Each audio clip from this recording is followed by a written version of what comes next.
The power of youth is not just in their numbers, but in their passion, innovation, and fearlessness to challenge the status quo. Good afternoon to one and all present here. I would like to extend a warm welcome to our mentors, our esteemed speakers for today, and my fellow teammates and the viewers. As we gather here today for our latest endeavor towards menstrual awareness, Sarkari School presents with GirlUp, India's latest endeavor towards menstrual awareness. Sarkari School presents with GirlUp Money. This panel seeks to magnify the voices of the youth, empowering them to be the catalysts of change in our society and explore their experiences and challenges surrounding menstruation policies in schools, menstrual health, and menstrual hygiene, among others.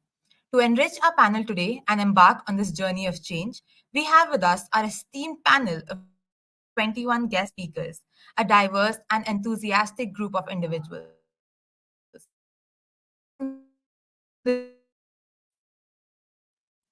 On a top of this list, we have the most distinguished guests of importance.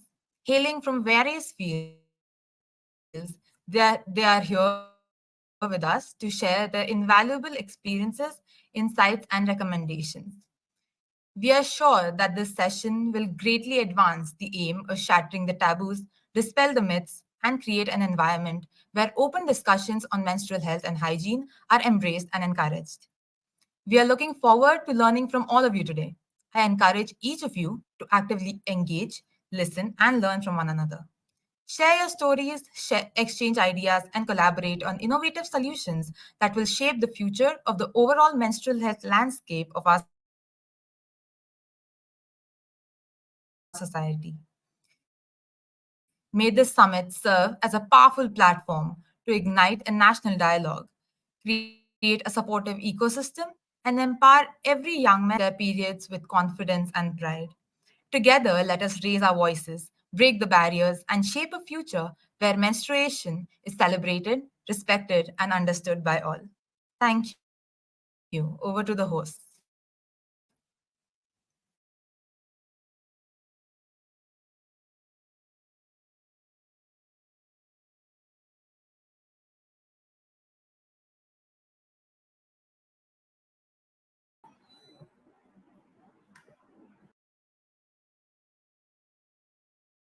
I now call upon Kunjan to come and say a few words about Sarkari School and the entire organizations that are responsible for arranging this youth summit.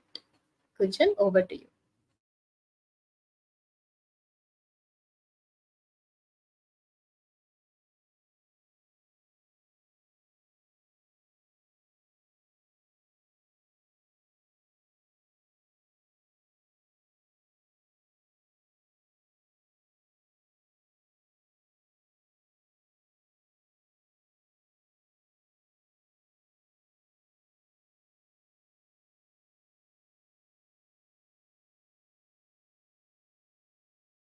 I, due to unavailability of Kunjan, allow me to present the note on about the organization for this particular youth summit. About Sarkari School. Sarkari School is an initiative of We Citizens Foundation. Since 2019, this platform has been known for recognizing and celebrating the unsung heroes who tirelessly contribute to the upliftment of government schools and education. These individuals deserve not only our appreciation, but also our support and recognition to inspire others. They demonstrate that with self determination and hard work, anything is possible, even without substantial backing. Our primary objective is to change the negative perception surrounding government schools and create a supportive ecosystem where society can act as true friends of these institutions. We strive to engage the youth and encourage their involvement in developing the favorable ecosystem for government schools. In the last 4 years, we were able to engage with more than 3,000 youth across India and also had the privilege to work with more than 500 schools across India. At Sarkari School, we aspire to become a think tank by addressing and resolving issues in a constructive manner to bring in more discourse and discussion on crucial subjects. We generate innovative ideas and implement them to bring about a revolutionary change. As we know that government schools are often stereotyped and subject to negative judgment, it often overshadows the achievements of government schools. Sarkari school seeks to alter this narrative by providing factual information, by providing uplifting stories of success and hope relating to government schools. The goal of Sarkari school is therefore to facilitate constructive dialogues, ideas, and efforts among educators, policymakers, students, and teachers of various government to drive effective positive change in the society. Sarkari school has different ongoing projects such as Project Gudiya, Project Vedana, Project Kahani Kosh, Project Sambal, and a committed policy advocacy and research team that is devoted to creating an empowered space for government school students via digital education and an archive of learning opportunities. The projects cover diverse areas of menstrual health and awareness, girl child education, and of course, ensuring the safety of girl students via various campaigns, seminars, and events. The ultimate mission is to offer comprehensive support to government schools, helping them unlock their full potential. The endeavor includes zealous social workers, dedicated educators, and motivated young students, all striving tirelessly to ensure that each child is granted a fair and impartial education. Inspired by this vision, the Policy Advocacy and Research team of We Citizens Foundation unites enthusiastic advocates of policy and aspiring researchers, aiming to make a positive impact. Their strategy revolves around conducting research on a variety of education related topics in India, establishing an informational platform that serves teachers, government officials, policymakers, and other stakeholders. One such initiative is this very youth summit in 2023 that we have conducted. I now hand over the mic to Prithviram, the host of this youth summit, to enlighten us more about the summit itself. Over to you, Prithvi. Thank you, Lakshmi. A very good afternoon to everyone. Welcome to the Youth Summit, Period Perspectives Amplifying Youth Voices. I am truly honored to have each and every one of you here as we explore the power of menstrual perspectives and ignite a movement of change. At the heart of our mission lies a powerful quote by Malala Yousafzai: "We cannot all succeed when half of us are held back." This resonates deeply with our purpose today: to break down the barriers hindering progress and provide young voices with a platform to speak out on menstrual health. This summit will focus on the early experiences of menstruation, the remarkable school and college students who navigate the unique challenges surrounding menstrual health. Most importantly, youth's perspective are invaluable catalysts for change, from tackling taboos to combating stigma and addressing vital hygiene issues. This summit is a beacon of hope for a future where menstrual health is destigmatized and prioritized for all.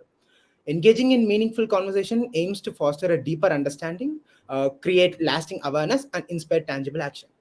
I kindly request all of you to participate actively in the summit, ask bold questions, challenging existing norms, and sharing your passionate ideas.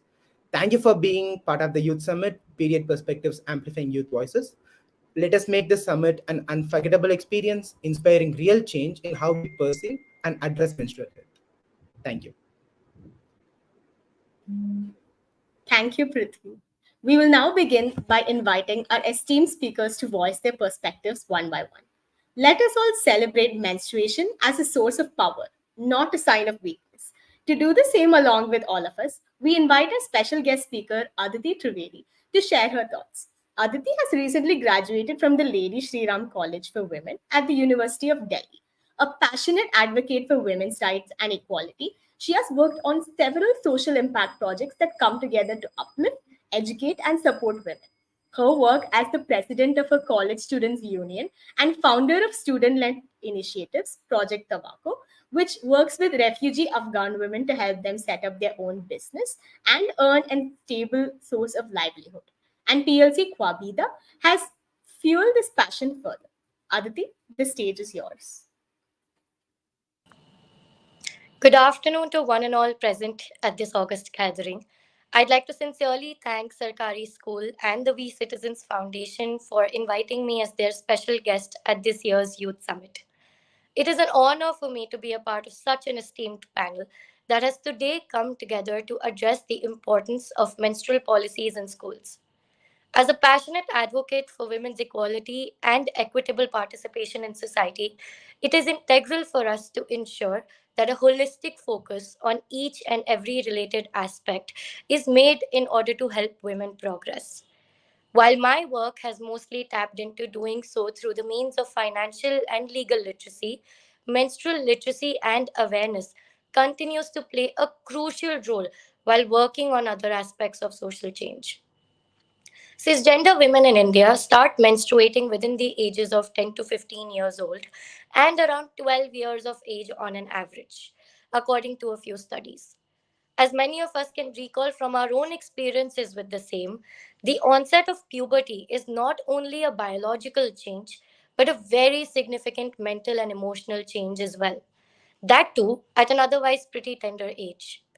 It's a time when these young children need additional support and resources to navigate through this change, which can often have lasting impacts on the growth of the individual. But in a society like ours, where this is considered not only a very sensitive and taboo topic, it also comes with restrictions on menstruating people, further pushing any scope of addressing a very natural and fundamental process to the brink of any healthy and positive discussion. Not only does this take away the necessary resources and support for these people throughout their lives, it also alienates non menstruators, mostly men, from understanding the entire concept and process of menstruation. That leads to further insensitivity towards menstrual challenges and depriving menstruators of necessary support and resources. The overall lack of understanding, awareness, and sensitivity often results in young girls having to drop out from schools or facing unnecessary challenges while pursuing their higher education or even when they're in the workplace. This originates and is aggravated due to cultural restrictions on normalizing menstruation within the household. To negate such an integral aspect of women's health from the narrative in order to ignore talking about it holds our society back. It's a cycle that transcends generations and cultures to continue pushing girls and women away and causes hindrances in their collective advancement towards an equal society. And I believe that in this day and age, something so biological and integral should not be what causes women to be held back from growing and advancing all of the things that we have previously been limited from because of other stereotypes and challenges that society has imposed upon us. But cultures and traditions may not always align with education. However, that shouldn't result in the inability of using education as a means to empower, support, and bring forth necessary change in society. Therefore, in order to create a more holistic, supportive, and nurturing environment for everyone in society, we can't disregard the importance of imbibing menstrual education and awareness, especially in schools. Schools lay the foundation of learning within humans. And even though the process of learning and unlearning exists, with the latter happening in more mature stages of life, it's essential that everybody learns about a process that someone around them, if not them, undergoes on such a regular basis. Menstrual education not only empowers young menstruating girls, but it sensitizes young boys. Our society needs this, and therefore, we need concrete policies and action plans that tackle this at a grassroots level because that is where the real impact of social change is driven from. And I truly believe that schools, especially government schools, which host so many students from across the country, need to be an active part of this change. Thank you so much for giving me this platform. I hope that this summit is a driving force behind this social change and that together we can come to do our bit in empowering the youth by empowering parents. I wish everyone the very best and I hope that together we're able to do our bit in coming together in creating a conversation that not only goes within the four walls or the virtual walls of this summit but much beyond that so that we're able to drive change together. Thank you so much once again. It is a pleasure and an honor for me to be here. Thank you.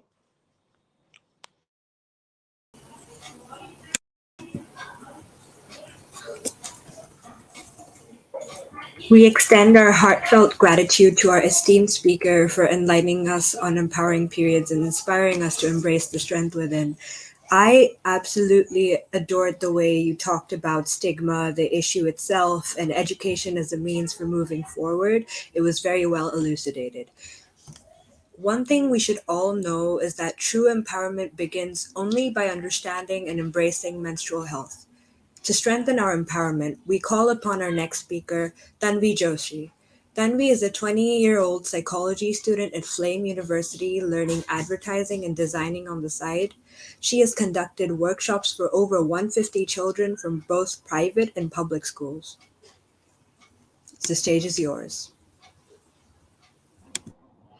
Thank you so much for the very warm welcome. I would like to begin by expressing my heartfelt gratitude to the team for flawlessly planning and executing this conference.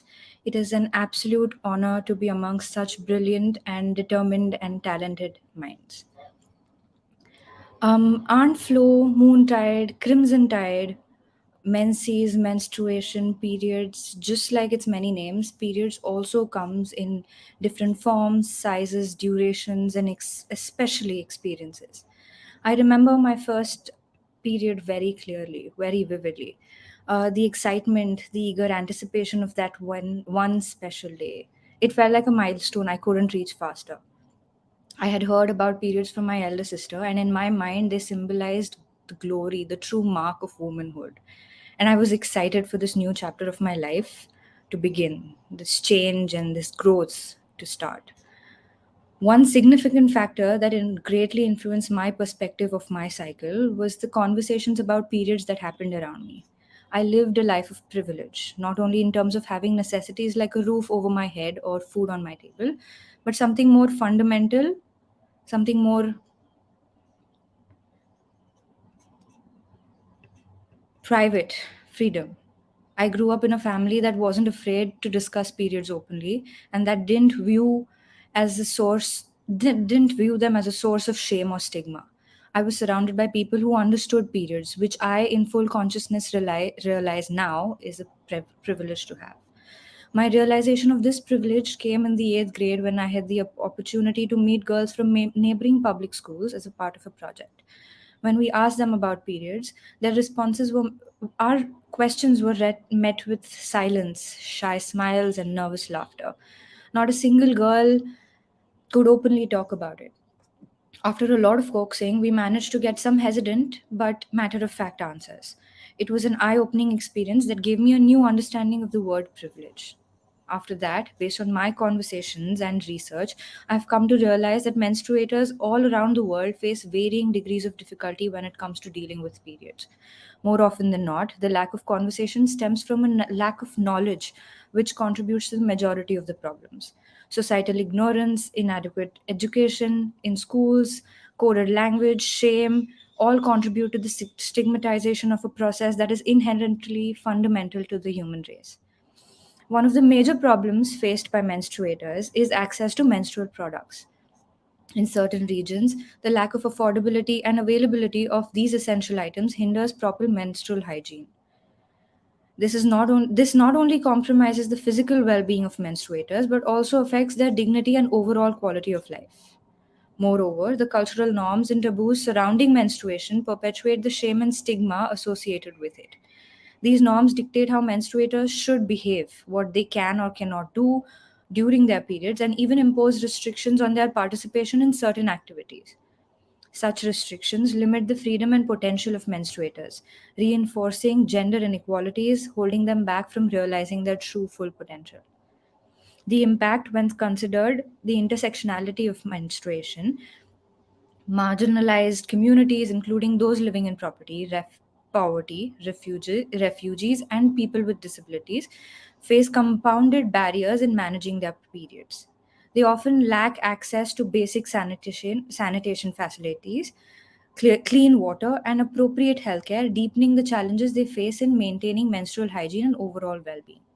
To add To address these plethora of issues, it is crucial to promote comprehensive menstrual hygiene, menstrual health education that goes beyond simply biology. Education should focus on breaking the silence and debunking myths, fostering understanding and empathy, and empowering all individuals with the knowledge and skills to manage their period safely and hygienically. We must work together to ensure the normalization of this topic. By challenging societal norms, advocating for policy changes, and fostering open and inclusive conversations, we can create a world where menstruation is not only understood but celebrated. Menstruation should be recognized as a natural and vital part of life, and menstruators should be supported, respected, and empowered to live their lives without limitations or discrimination. To conclude, difficulties faced by menstruators are rooted in a lack of knowledge, misinformation, societal ignorance, shame, and stigma, and as a domino effect, have a major impact on their life as a whole. It is our collective responsibility to address these challenges and create a world where menstruation is no longer a barrier, but a source of strength and empowerment for all. By promoting an open conversation and providing comprehensive education, like I mentioned, we can empower every menstruator to embrace their bodies, take control of their menstrual health, and reach for the stars. I'm truly grateful for Sarkari School for providing me with a platform to connect with like-minded individuals and share my thoughts. Together, let us work towards breaking the silence, promoting education, and fostering a supportive society for menstruators everywhere. Thank you.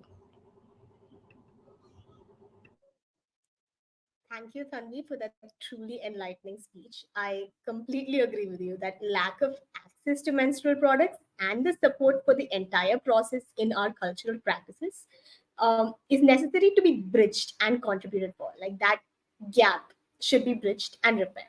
Your impactful insights will continue to resonate with us as we work towards creating a more empowered and inclusive society through these initiatives. It is a common fact that menstruation, like any other concept, has its share of societal taboo. Menstruation is a natural phenomenon. Let's end the shame and embrace the beauty with it. On that empowering note, I introduce Rakhi Malik, the change leader and campaigner of our Bole people, a dynamic individual who has been at the forefront of on ground and virtual campaigns for over 4 years. Their impactful initiatives have made a significant difference in aspirational and border areas such as Jayssell, Baramulla, and Chamba. Rakhi, the dais is yours. Thank you so much, Lakshmi, for giving me such a warm welcome. And thank you so much, Sarkari School and everyone involved to call me on stage and give me the platform to share my experiences. So, as Lakshmi said, that I am Rakhi and I have been working in the domain of menstrual hygiene from the past 4 years and also education. So, for me, everything like education, health, and hygiene, are interconnected. So, while working at Jayssell, I started this campaign of menstruation to, you know, increase the school enrollment for girls. Because when I was in field, I could really, see that women, especially girls, young girls, adolescent girls, drop out after after class 8, after hitting puberty. And then we all know that Jaisalmer, is vastly known for child marriages, early pregnancies, and pre and postnatal difficulties for women. So the main cause was the inability to speak the word out loud, that is periods. So I started my campaign from there, and I started calling this word out, and that how that name got publicized, that okay, aao bole periods. So I've been working in this domain at Jaisalmer, and then I got a chance to work at Baramulla, limited to Kupwara also, and then to Chamba. Then now I am running this campaign virtually, especially for Jaisalmer, to provide incinerators and pad vending machines in all the government schools with the support of Tina Dabi. And I've been running this virtual campaign where we ask supporters to come together and take this word and initiative forward, so that all the girls get the basic amenities. Like we all, people throughout the day will be talking about this thing, that okay, sanitary napkins are important. Also, eco-friendly substitutions are also important, like cups and whatnot. So I have, now I have included this thing that incinerators are also the the next step for creating awareness, because desert districts, especially districts, are such a wonderful and clean districts.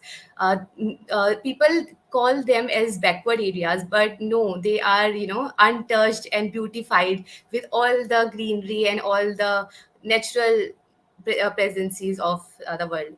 So how can we make periods sustainable and eco-friendly, and the product should not harm the environment? So we all know that the pads are mostly made up of plastic materials, and when we use pads, there is a math formula that if Rakhi is using one pad, one packet of pad per month, after changing it after all 6 hours, so she will be using thousands of pads throughout her cycle, from being 13 to 40, when she will end her periods. So can we limit the carbon emission of that thing, and can we decompose it side by side, so that our world can be a better place for all the other generations to come? So that is my approach to uh, make this periods friendly for people who are living in border and aspirational areas, but also make it sustainable for each and everyone. Because okay, we urban period people are menstruators are aware about these cups and other things that decompose, or are self cleaning, or sustainable, but we cannot ask people who are not even aware about this biological cycle that happens in our inside our bodies. How can we ask them to directly start using cups? So we are taking this one step at a time, and I am really proud to be and honored to be here, where people from all across the world are all across India are coming together to stop this taboos and generational gaps that have been making us not talk about periods that openly. So thank you so much. I hope I didn't take much of your time. Thank you, Lakshmi.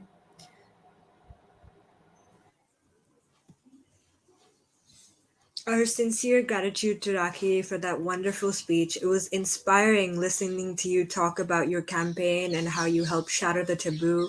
I think every woman and menstruator feels a sense of relativity and hope in all your points, especially those about accessibility. So thank you for that. Now, did you know that Menstrual Hygiene Day is declared on the 28th day of the fifth month of the year because menstrual cycles, on an average, extend till 28 days in length, and people menstruate an average of 5 days each month? Occasions such as these are one among the many indicators of increasing menstrual awareness. To contribute to the same, I introduce Devika Jayssell, the founder and director of MH Square Menstrual Hygiene Hub, an MHM expert with 5+ years of experience. They have conducted 40+ awareness classes and coordinated the synthetic pad-free village project at Atri, declaring Mahama village as the country's first synthetic pad-free village. Over to you, Devika. So, hi everyone, good afternoon. So, am I audible? Okay, yes. So, I think I can just share my experience with the presentation. So, I will be sharing that. Is that fine? Yes, please go.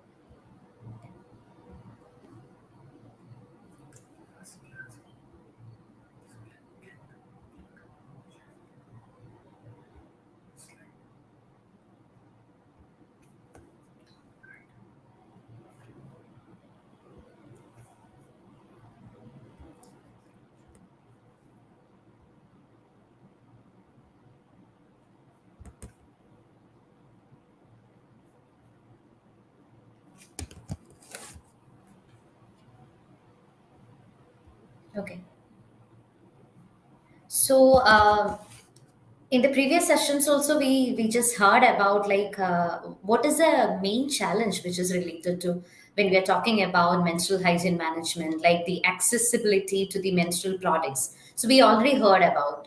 So when we are just focusing on like kind of creating awareness or sessions, especially for the students, that is especially in the educational institutions. So if simply we are just describing about like what are the challenges that we are having from a kind of like a surface level discussion, if we are having, so it won't be that much like a kind of we are not actually making them really aware about the depth of the issue. So because when we are considering about menstrual hygiene management, it's a kind of a holistic approach that we need to have, because it is well connected to the environmental aspect, well connected to the health and hygiene of the menstruating people, and also in the policy level initiatives. So as a consultant, which am looking into mainly the aspects which is related to the waste management sector also, because in schools also we are actually providing the students like how to segregate waste, like the plastic waste, the food waste, and everything. We are providing classes to the students. So there, from there, actually, we need to start about how we need to manage the menstrual waste also, like the products that we are using, what kinds of products that we need to use, and the products that we are actually switching to is creating any issues to us. So from the puberty stage itself, when we are providing awareness to these students, like you need to do about these all kinds of things, or this is actually menstruation, we actually need to give them a choice also about the products, like these are the products which is available to them, these are the alternative solutions that you are having on board, and you need to pick one from this according to your comfortable stage. Otherwise, you are, if you are using this kind of like disposable pads and all, you are not only causing like issues to your body, but at the same time you are degrading the environment also. So that waste aspect, and also how it is affecting the health and hygiene, has to be also communicated to the students properly from the initial stage itself. This is not something that we need to discuss after they reached to a kind of like certain age, but in the initial stage itself, actually we need to communicate with them. So I'm just showing like few glimpses from like the sanitary waste management approach, because we know that we are now like dealing with all sort of waste management issues in our country. But when it comes to sanitary waste, that is the menstrual products that we are using, so there is no like kind of sustainable solutions that we can actually promote, because only we can like speak about the alternative products, because it can reduce the amount of waste which is generated. And also when we like look into the legal framework of the sanitary waste, because I really need to stick on to this, because we, other than we are just talking about that this is something like kind of a stigma or a shame or a silence, so we really need to understand about the depth of the issue, because the amount of waste it is generated to our economy like each single day, because we can just imagine when we are using a disposable pad, and when there are two women in a house, so if the average menstruating period days is like 5 to 7 days, on a single day, if that lady is using like 5 or 6 pads, just imagine how much waste it is generated like each month from a single household. Then we can imagine in a country we are having like the highest of the population. So just imagine how much waste we are generating by using these kind of pads. And also we don't have a kind of like holistic approach towards the rules or the management. So the students actually need to aware about that, under what category the menstrual products are coming, or what regulations or policy that as a country, as a democratic country, we are having, and to what policy initiatives, like as a student I can contribute to the nation or to the school level, a kind of awareness or campaigns, and other than that, what kind of a role I can actually provide in making changes, even towards a kind of like nationwide policy making. So this is the kind of like overlapping that we are having in the biomedical waste and the plastic waste management. So like on later stage, like they can go through this, and so this is something which I need to like. For this is the report which is prepared by CSE. So you can see that this is the kind of chemical compositions, or the composition of a sanitary pad that we are like used to, or we are like on daily basis. This is a part of our lifestyle. So these kind of like all the petrochemicals, chemicals are there, all the plastic composition is there, microplastics are there. So this is having a kind of like very worst effect on our body and causing very kind of like hormonal imbalances, reproductive issues, and like all sort of rashes that is very common for every girl who is using this. So this is not a problem which is like so like we can say this is a problem which we need to address, because this will happen like after years, but this is happening actually, and we need to aware about that. This menstrual hygiene is something which we really need to convey, that it not only like consists of a kind of like hygiene or the health aspect, but we need to understand about what product that we are using, or if we need to switch to other alternatives like menstrual cups or cloth pads, what impact we can make. I mean, this is something which mouth to mouth we can just communicate to other people. Like if we feel comfortable with a product, we can just advise our friends like, yeah, I feel comfortable with this product, so you can just try, you can just switch from this, because this pad is causing these much issues in all aspects. So that also you can just, so due to like I know there is time constraints, so I'm just showing few more slides, because this I really need to kind of display or like the project on what kind of issues it is generating in the kind of like environment aspect also. So that's why I just included the slides and the issues. And when these kind of pads, if you're burning these kind of pads, you know, like already like these have or consist of all this kind of chemicals and dioxins and furans. So these, the release of these chemicals even like again affecting us. So this is the waste structure which I just explained, the amount or the quantity of waste which is generated by using a single pad. So that also you can see. And also the functioning of the incinerators. So when we are addressing these kind of issues, we need to address like the journey of a pad also. So from where it start, and we need to make sure that how it ends also, because if we are using it, we are really responsible to even dispose a single sanitary pad that we are using. So, and also we need to consider the sector of people who are dealing with the waste also, like the people who actually collect these sort of waste, and we are again troubling the lives of these people also, because we know like sanitary pads we used to like flush in the toilets in the urban spaces and all, and in the rural areas we are just like dumping in landfills and just throwing it away to these people who really work each day and night to ease our lifestyle or our activities. So we need to consider about this section of people, which is very important in the case of menstrual management.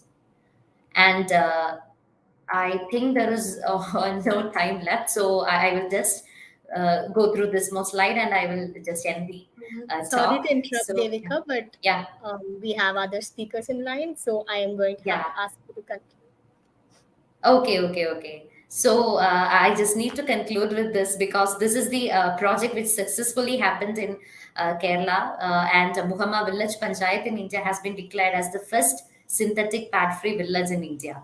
So this happened with all the initiators and all the like the speakers that are joining along with us, because those insights we actually collaborated together, and with community participation, actually we had done this project. So similar projects we need to kind of implement all our thoughts at community level. Okay, thank you.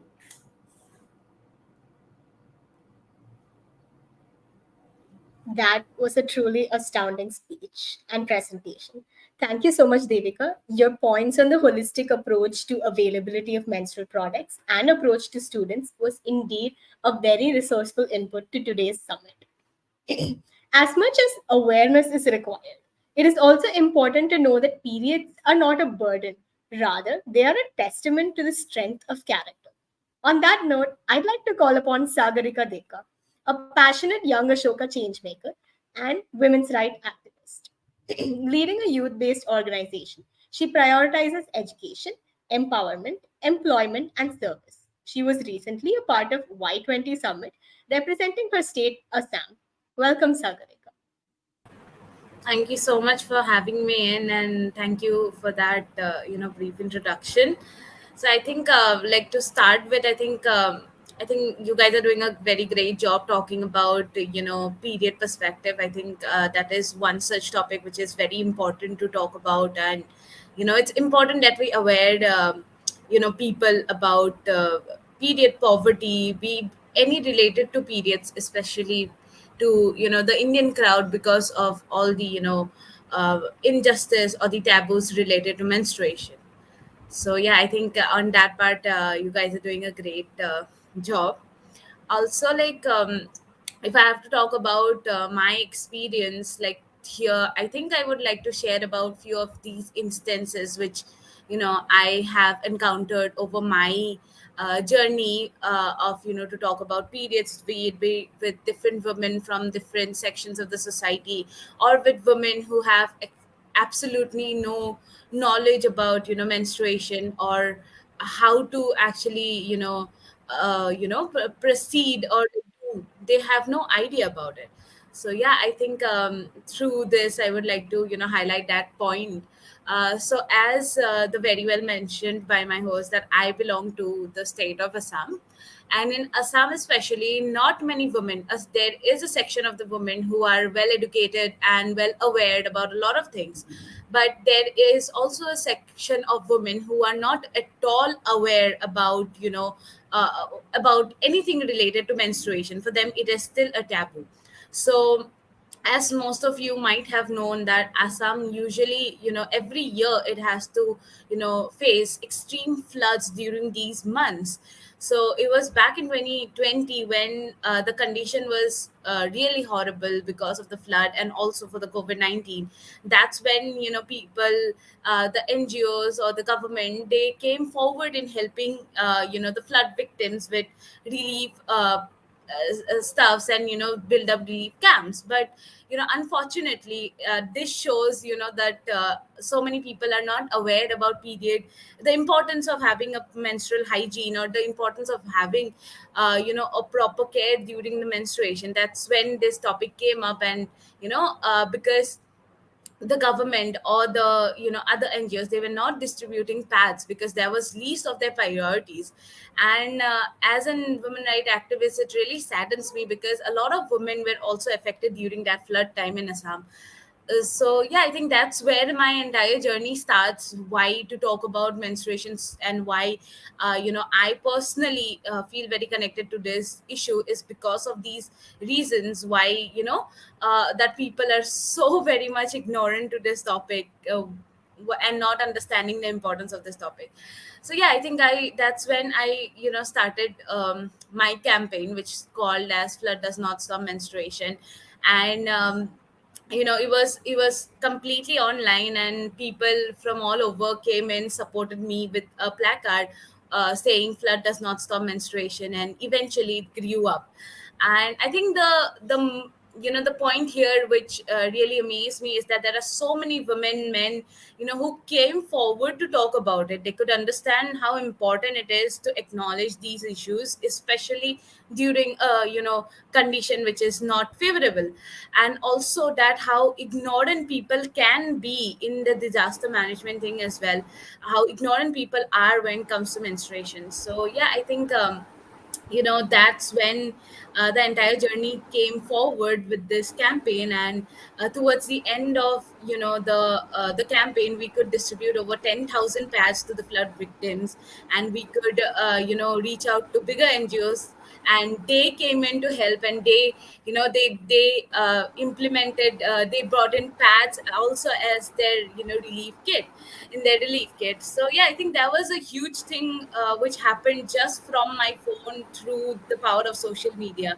So I think the moral of the entire thing which I'm trying to say is that through conversations, through meetings, through conversations, through social media, the power of social media, how you can actually aware people, so much so that you could actually, without actually going there, I personally did not have to go there, because there were so many people who came up to help from different districts of Assam. I think that's where the power of empowerment or power of awareness is. You aware people so much so that they come and they understood the importance of it. Another such incident I would like to share was when I was invited to join this menstrual camp, which was happening in a place called Meromano. So that is basically an UNDP adopted village, and there is no excess of electricity. There's no excess of um, any kind of phone network or anything. So basically, it's an UNDP adopted village, and they are not having any of these facilities. That means that they are cut out from the main city life, right? So when we went there, when we started having a conversation with these women, we tried to explain them what menstruation is, beyond just being a taboo, or beyond just being that okay, you had your menstruation, that means you have to follow these rules and guidelines. Beyond all that, there's also a hygiene sector which comes in. There's also how to manage your menstruation. That is also one such important point which we had to address. And surprisingly, the women over there, they did not have any idea what a pad is. Most of the women, they used ashes, they used leaves, they used cloth, which is very sad for us to see that they did not even had access for the bare minimum pads. So I think that's the amount of menstrual taboo, be it we menstrual taboo or lack of awareness regarding menstruation, is there in our, not only in my state, but in the entire country. And I think it is, it's a very important topic to bring out. And without that, without talking more and more to these people, I think we'll not be able to come up to a conclusion without educating. As one of my primary focus is on education, is because to educate young girls, because I think education is the only way how you can tackle, be it be period poverty. Period poverty will not be changed in a day.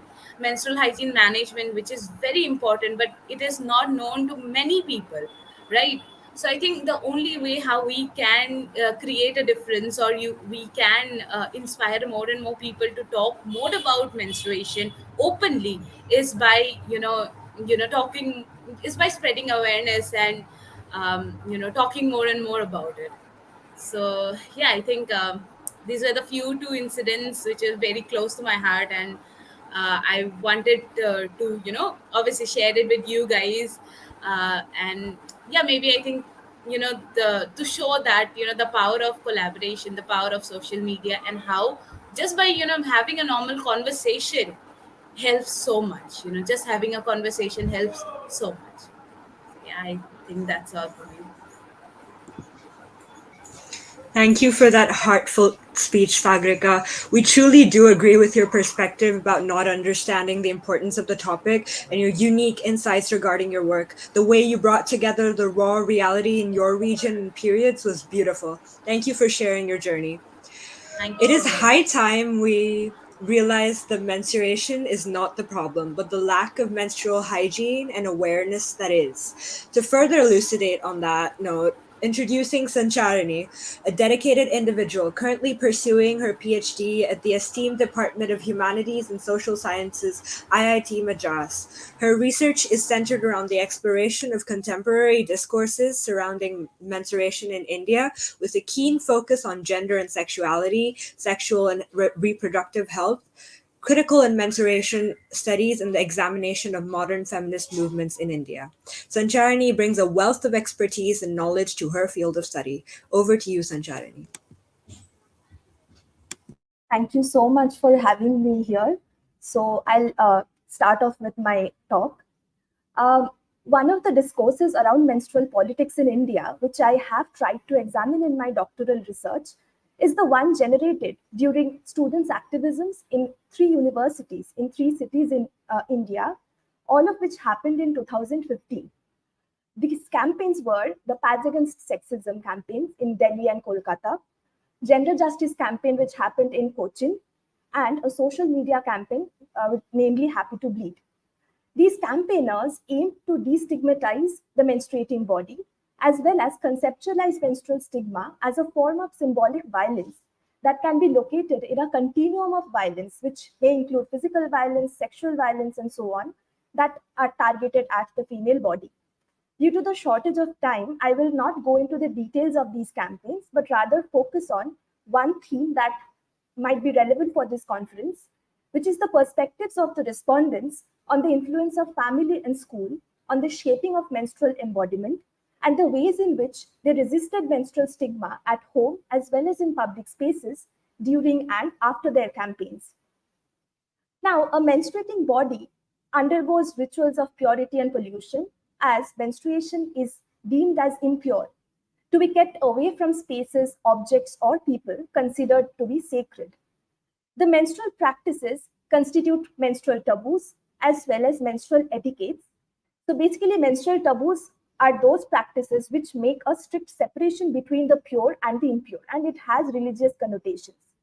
While menstrual etiquettes involve self internalized practices of menstrual concealment or suppression, whereas a person views the visibility of menstrual blood as shameful. So these practices are perpetuated primarily through the institutions of family and school. Now, my research methodology entailed qualitative research methods like in depth, semi structured interviews with 26 participants, both women and men, who were associated with these campaigns. Now, what is the influence of these social institutions in perpetuation of ideas about menstruation? So, 13 of the women respondents had experienced menstrual taboos, having been prohibited by their families from entering temples and prayer rooms inside their homes, touching anything that was considered auspicious, like idols of deities, religious books, sacred plants, and so on, or entering the kitchen during their monthly menstruation. Practices of menstrual etiquettes involved concealing their menstrual cycles from everyone around them, especially men. Um, they also mentioned having to wash their clothes or bed sheet after each menstrual cycle, as menstruation was deemed as dirty as well. Most participants also mentioned that family members often tended to avoid discussions on menstruation, and the information that they received from their mothers often remained quite vague. This vagueness of information caused some of them to feel nervous or scared about menstruation. In their schools and colleges, they had to hide menstrual stains as it was considered to be embarrassing. They used chalk powder to erase a stain, tied a sweater around their waist, and so on to hide period stains. Now, educational institutions had inculcated a sense of the appropriate menstrual etiquette that must be followed in all public spaces. Some girls who were seen as not caring too much about staining were subjected to period shaming by either their peers and, in some cases, even by teachers. In schools, teachers sometimes avoided discussing menstruation in details even during biology lessons. Sometimes, when it was discussed by pad companies who were invited to schools, the boys would be asked to leave, thereby excluding the boys from dialogues around menstruation. Now, how did these participants resisted menstrual stigma? Participating in such campaigns enabled many of the participants of this study to actively reject the menstrual taboos and etiquettes that they had to practice before. For example, the campaigners of Jadavpur University in Kolkata insisted on calling menstruation by its name rather than the phrase shorir kharab, which means sickness in Bengali, which is a euphemistic reference that is used to describe a woman's menstruation. One of their campaign posters read, Shorir kharap na, amar periods hoyeche, which means it is not illness, I got my periods, thereby breaking the silence around menstruation. The campaigns, both online and university based, instigated open conversations about periods in the presence of men, not only among friends or colleagues, but also in their own homes. A respondent spoke of how her father was the first person in her family who started to talk about menstruation openly. Another participant described changes in the informal spaces of social interactions, from using code words for menstruation like chum or Niagara Falls or government holiday, so that boys in her class won't understand what is being discussed, to openly talking about menstruation with her male friends. Some women participants also spoke of feeling liberated from the potential embarrassment of staining their clothes in public or at home in the presence of their brothers and fathers. Now, based on my study, some of the recommendations I thought would be useful were having more open dialogues and sensitization in schools, which may eradicate the taboos, silence, and the sense of shame around menstruation. Secondly, including boys and men in such discussions, because otherwise it will reiterate men's own lack of understanding of what menstruation is and hinder their efforts to support women in managing menstruation, which may also have greater policy implications. And thirdly, sensitizing parents, as the family has a critical role in nurturing ideas about one's body and health. So, here I conclude my presentation. Thank you. We thank you for your resounding words, Sancharani. Your thoughts on how menstrual taboo and stigma associated with the process and projection of the same on culture and environment were truly eye-opening and relatable from observation. Thank you. Empowerment is a strong emotion. Hence, when we empower menstruation, we empower those who menstruate as well. With that emotion, we invite our next speaker, Virag Bohare. An experienced speaker, he brings over a decade of expertise in menstrual hygiene management to the forefront. With unwavering commitment, he has dedicated his efforts to educate and raise awareness among girls and women about their menstrual health. Through innovative initiatives such as low cost sanitary napkin production, Virag has successfully trained over 10,000 individuals, empowering women and creating economic opportunities. The dais is yours, Virag. Thank you so much, Lakshmiji, for this wonderful introduction. And good afternoon, esteemed educators, experts, youth advocates, and students in the field of menstruation hygiene awareness campaigning. It is an honor to interact with you all today. I will share my experience of 10 years from the day we have get the inspiration that we have to initiate in that field. We have to innovate something that will help out the society to educate about menstruation hygiene and to give them the option of we can say premium quality of sanitary napkin in affordable cost. So that is how we have started our journey. I will let me start by sharing one of my experience that inspired me to lead me to that a way to educate girls and women, boys, men's, as well as especially able peoples across the country about the menstruation hygiene. As I grew up in very small village of district Bhind, which is famously known as Chambal Valley in Madhya Pradesh. So I have seen and heard a lot of stories, a lot of challenges that girls and women are facing about the menstruation hygiene, the menstrual poverty, and all. So the main problem is that they are not discussing with the family members. They are means very a gap between the discussions about the menstruation hygiene. There is nothing means talks like that. So even then get the infection, girls and women get infections and problems such as urinary tract infection, reproductive tract infection. Even some of them get operated and get their lost their fertility also. So that's some of the stories from nearby our family as well as some of the relatives I have seen as well as heard about that. It was shocked me that, or also I was in 10th class that time and I have decided that I have to do something which somehow contribute my education to serve the society.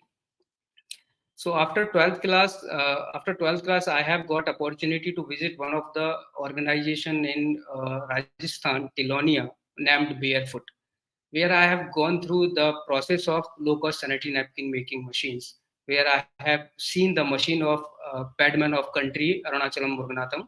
So the pads that are manufacturing in that unit are not as same as the pads that are available in the market. And girls and women those are working in the unit, they feel that the pads don't have the absorbing capacity well. These are not easy to use. These are not comfort, creating rashes and all. So I have just get the information from there and decided to make a machine that can manufacture same pad as available in the market. So then I have tested it. Somehow we will get success, and now we have already installed more than 250 installation across the country, as well as Nepal, Bhutan, and Bangladesh also. So there are some points, as the summit says, that amplifying youth voices about the period perspectives. So I have gone through the experience that some of the points that I want to highlight, that the power of the youth voices. We have the power in our voice that we can challenge the myths across the country, across the society about the menstruation hygiene. So we have to and we should talk about that. We should oppose it if there is any myths, if there is any challenge. We are doing the same. And the second thing is that breaking the silence. So as we know, menstruation has been already shrouded in silence and secrecy all over the country and all over the state I have visited. So leading to misinformation, shame, and stigma.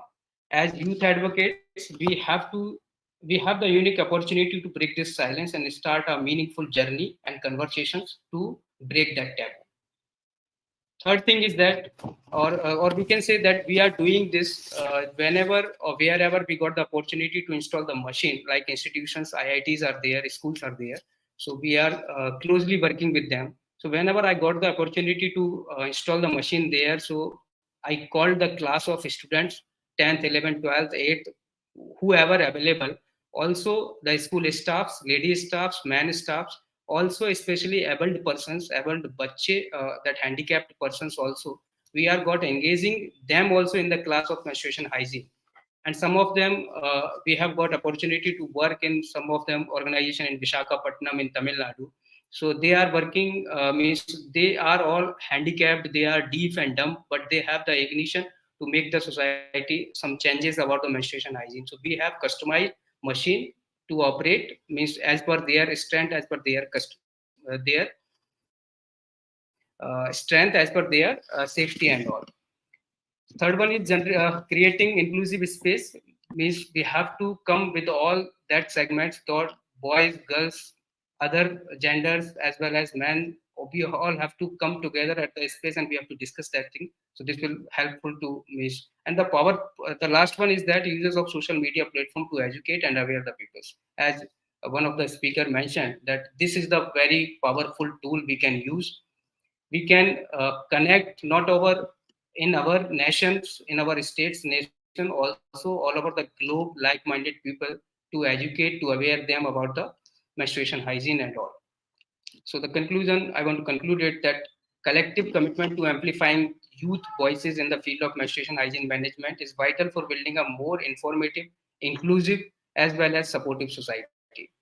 By breaking the silence or creating inclusive spaces with the aim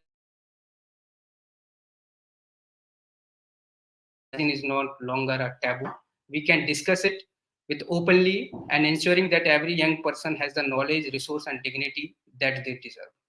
So thank you so much, all the speakers to hear me. Thank you, organizations and all. Thank you so much for inviting me. Our sincere thanks to Virag for his resonating speech. You reiterating on the health issues women and menstruators face was exceedingly important for all of us to hear. We really appreciate you sharing your heartwarming story about the work you did for menstruators, especially from a male perspective. Being a youth myself, I found your speech very relatable. Thank you. We now call upon Nancy and Arpita to moderate the next set of speakers.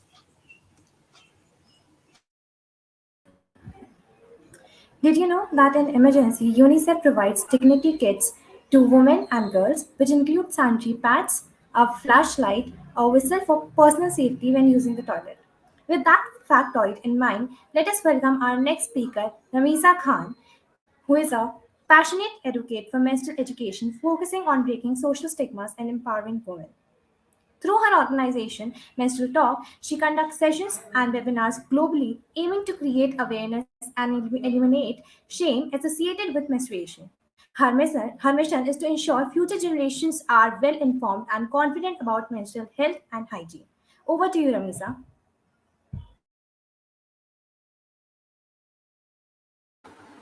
Thank you so much for the introduction, Nancy. So I will start with my journey when I started my organization. It's all online, and it started when I completed my MPhil thesis related to menstruation. I conducted my interviews with adolescents girls in government schools in Pakistan. So when I discussed menstrual issues with them, so what I gained knowledge was that girls are not allowed to speak about menstruation. So then I got the idea that I am the person, I am well aware, I am educated, I have the responsibility for the future generations to speak on such issue. uh, Either as this is not an issue, but it is considered as an issue. So I started my online community organization, as Nancy told about. It is called Menstrual Education. So I work globally with many organizations. When I started to talk about menstrual education, people were asking me, how did you start from Pakistan, and didn't you get any discrimination and bad comments and all the things. As I faced many issues when I started that thing, but one should take a step from any country or from any nation, so people can talk about it. So this is my, I think, the biggest achievement, that I speak for the adolescent girls, for the girls who cannot speak for themselves, as periods are associated with shame, always with the shame. But now, the like the Sarkari school has initiated that such a beautiful summit. So I think gradually we are talking about menstrual issues, menstrual education, we are talking about awareness, we are talking about pad shaming, we are talking about shamings and peer poverty as well. So I don't think so that within 5 years, till 2030, this will be a shame for anyone. And people, especially men, are the pillars of our society, as women are. So they are discussing, they are listening, and as well as they want to share their insights related to period and educate all of us and all of people, all around the world. But my initiative now, I am working on new project that will be related with universities. I will go to the universities and uh, educate people, so they can discuss openly with their mothers, with their sisters, and with their classmates, as periods can be started everywhere. So one should have pads, and every universities have any university, schools and colleges should have pads, sanitary pads with their self. So any woman, any girl will not face any sort of difficulty during her such phase when she started her periods. So this is my all things that I want to discuss, and I'm concluded with the very thankful to all the people and all the speakers, and especially Sarkari school, who have invited me for such a beautiful platform. Thank you so much.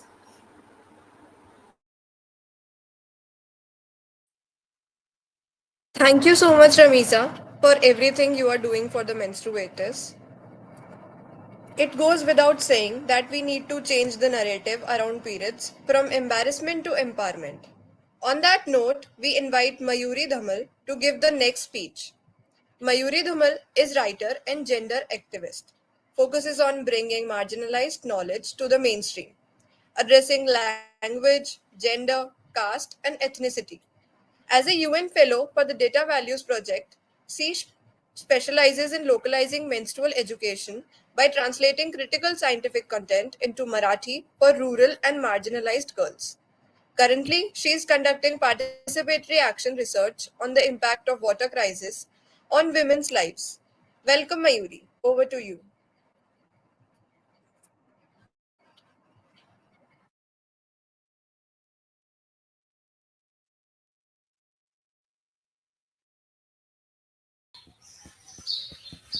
Yeah. Hello, everyone.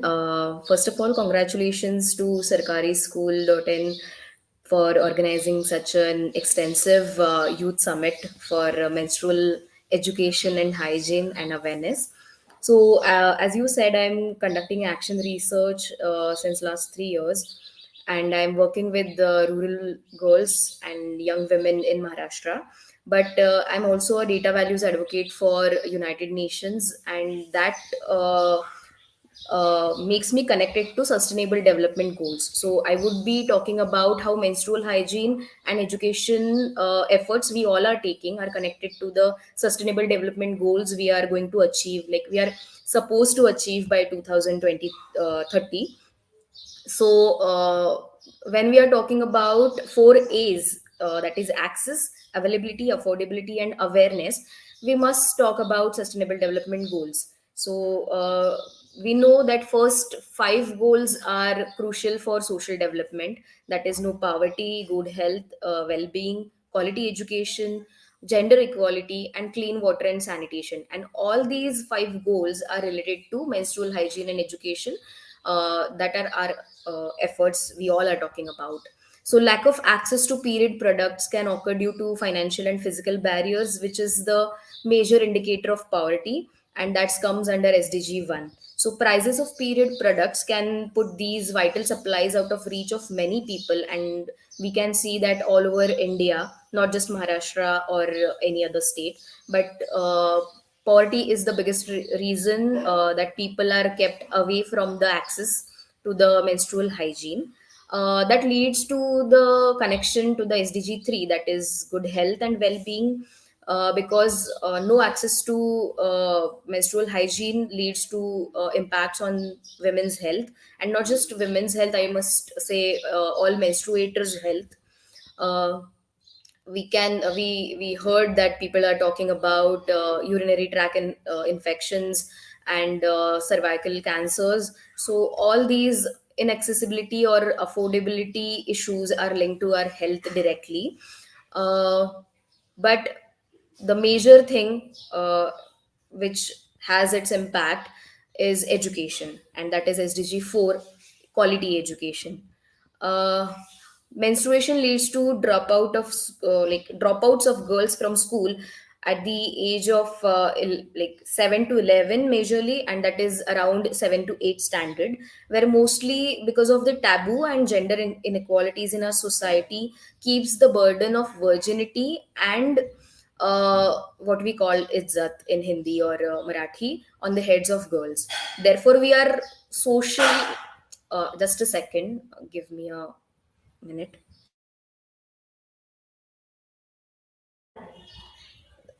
So yeah, so all the burden of your purity or womanhood is kept on girls' head. We can say, like Kamla Basin have also emphasized on this point, that this major burden is on women's head, and that's why dropout of school after 8 standards are high. So therefore, it is very necessary to tackle the social construct to keep the girls in school. The retention rate is important to look after, and this also connects to SDG 5, that is gender equality, because if we are in an equal society, our girls would not have this burden to keep themselves safe in this society. And after that, major part which we expect from our government administration is clean water and sanitation, which is Sustainable Development Goal 6. So, those physical health risks can increase when safe sanitation facilities such as toilets and hand washing areas are difficult to access or non existent, first of all, because in our area where I do the research, it's very much remote and inaccessible for general public. And that's why there are these facilities are not even existing. So another complication is more likely to be faced by poor people or marginalized people is because of their area or remoteness. So these facilities are still too rare across the world, but in Indian context, it is much severe. People who menstruate may be forced to use inadequate materials, as we have heard already. But in both the cases, increasing chance of reproductive and urinary infections is very much possible. So that's why we should connect our all efforts to these sustainable development goals, so that we can converge, all integrate our efforts. So what actions we are supposed to take is decreasing period poverty and making menstrual products available, affordable, and accessible. And finally, our understanding of menstruation needs to evolve if we are hoping to meaningfully address this gap. So, period poverty and menstruation are not just a women's right issue, but it's all over developmental issue, because, as I already put, that these are related to majority social development goals which we are supposed to achieve by 2030. And that's why I'm more into localizing the knowledge about menstruation and period and awareness knowledge into the local languages, because all the knowledge or scientific things are available are in English or in Western perspectives, but we need to make them available in local dialects and languages as much as possible to make people's participation in the process of awareness integrated. So that's my point of localizing the knowledge, and we should find convergence in all developmental goals so that efforts become collective and impactful. So thank you so much for this opportunity, and I just wanted to make my points to make all our efforts integrated. So thank you so much. Thank you, Mayuri. We are truly grateful for your words. We are strived by your thoughts towards sustainable development and social development. And the efforts you're putting through our research is immensely impressive. And we hope that the access towards education and menstrual hygiene grow in society for women's well-being. Educate, empower, and uplift. The three pillars of menstrual health. That sounds great. To invite our next speaker, Hiren Nagori, who is a creative director at Chandan Marbles. Hiren is a lawyer and entrepreneur and content creator who creates legal content on Instagram, where she talks about important topics like basic fundamental rights, female rights, etc., and simplifies the laws of India and around the world for the youth of India. Hiran has been recognized and featured by some popular platforms like Scoop, Cosmopolitan India, Humans of Bombay, Midday Newspaper, etc. Welcome, Hiran. The platform is yours. Hi, thank you so much for the very warm welcome, first of all. I believe talking about periods has been such a taboo in India to begin with. Um, I'd really love to share a personal story. When I was young, I think around in my fourth grade or something, that's when my mom initially told me about periods. I remember back then talking about periods at my own house was, everyone would be like, shh, don't talk about it, don't say it out loudly. They would really be like that. And I remember one day I got my periods. I just walked into my mom's room and I was like, Mom, I got my periods. And this wasn't the first time, but like, yeah, I had got my periods before. And she just came out of the room, pulled me outside, and she went like, you, how can you be so loud? Your dad is sitting right here. And I just went like, like, I really did not want to make a big deal out of it. Growing up, I think it became a little normalized with time. And that being said, I have a little brother as well who's 8 years younger to me. I decided this thing for good, that what I went through, or other men in my family, or my siblings, my cousins, people around me, they shouldn't find this as a taboo. It is very normal and they should treat this as normal. So as my brother grew up, I made sure that I tell him how normal periods is, how normal all these things are. And I feel very, very proud to have seen a day where my brother comes up to me and he asks me, Dee, what can I do to comfort a friend? She's on her periods. So, I think that was purely victory for me to have heard this from him. There was another instance when I wasn't feeling quite okay, and I was at office. I wasn't carrying my menstrual cup. I got my periods at an unexpected time, and my brother went out there. He got me a packet of pads, and just seeing that development in my own house felt like the biggest victory ever. So, my all fellow panelists out here and experts in this domain have contributed so much around. And I don't think I've done contributions to the society so far, or, such big contributions to the society so far. But I really wanted to share this story, and I have been trying to make sure, like, I'm the eldest in my house. I'm the eldest from my mom's side and my dad's side. And being the eldest in my generation, I have tried my bit to make periods and such topics very normal, talking about it. And luckily today, I am okay talking about periods in front of my dad, my uncles, my mama, chacha, literally everybody. And no one like says anything about it. Everyone's normalized it now. So I've really seen the elders in my family evolve with time. And I think it just feels great. So I think all I want to say is, um, normalize these talks in your house to begin with. बाकी जगह लोग बात करेंगे, वो हो जाएगा normalize. But unless and until you take the step one at your own place, at your own house, at your comfort zone, uh, I mean, begin there. Go ahead, obviously, but begin there. Like, start is what I want to say. And that being said, I think movies like Padman has been a great initiative, for people out there to normalize these talks and conversations. So I'm a big supporter of normalizing these talks. And yeah, thank you so much for having me here. Thank you. Thank you so much, Hiral, for sharing your beautiful story. It feels so nice to hear that you made male members of your family comfortable about periods, talking about them and everything.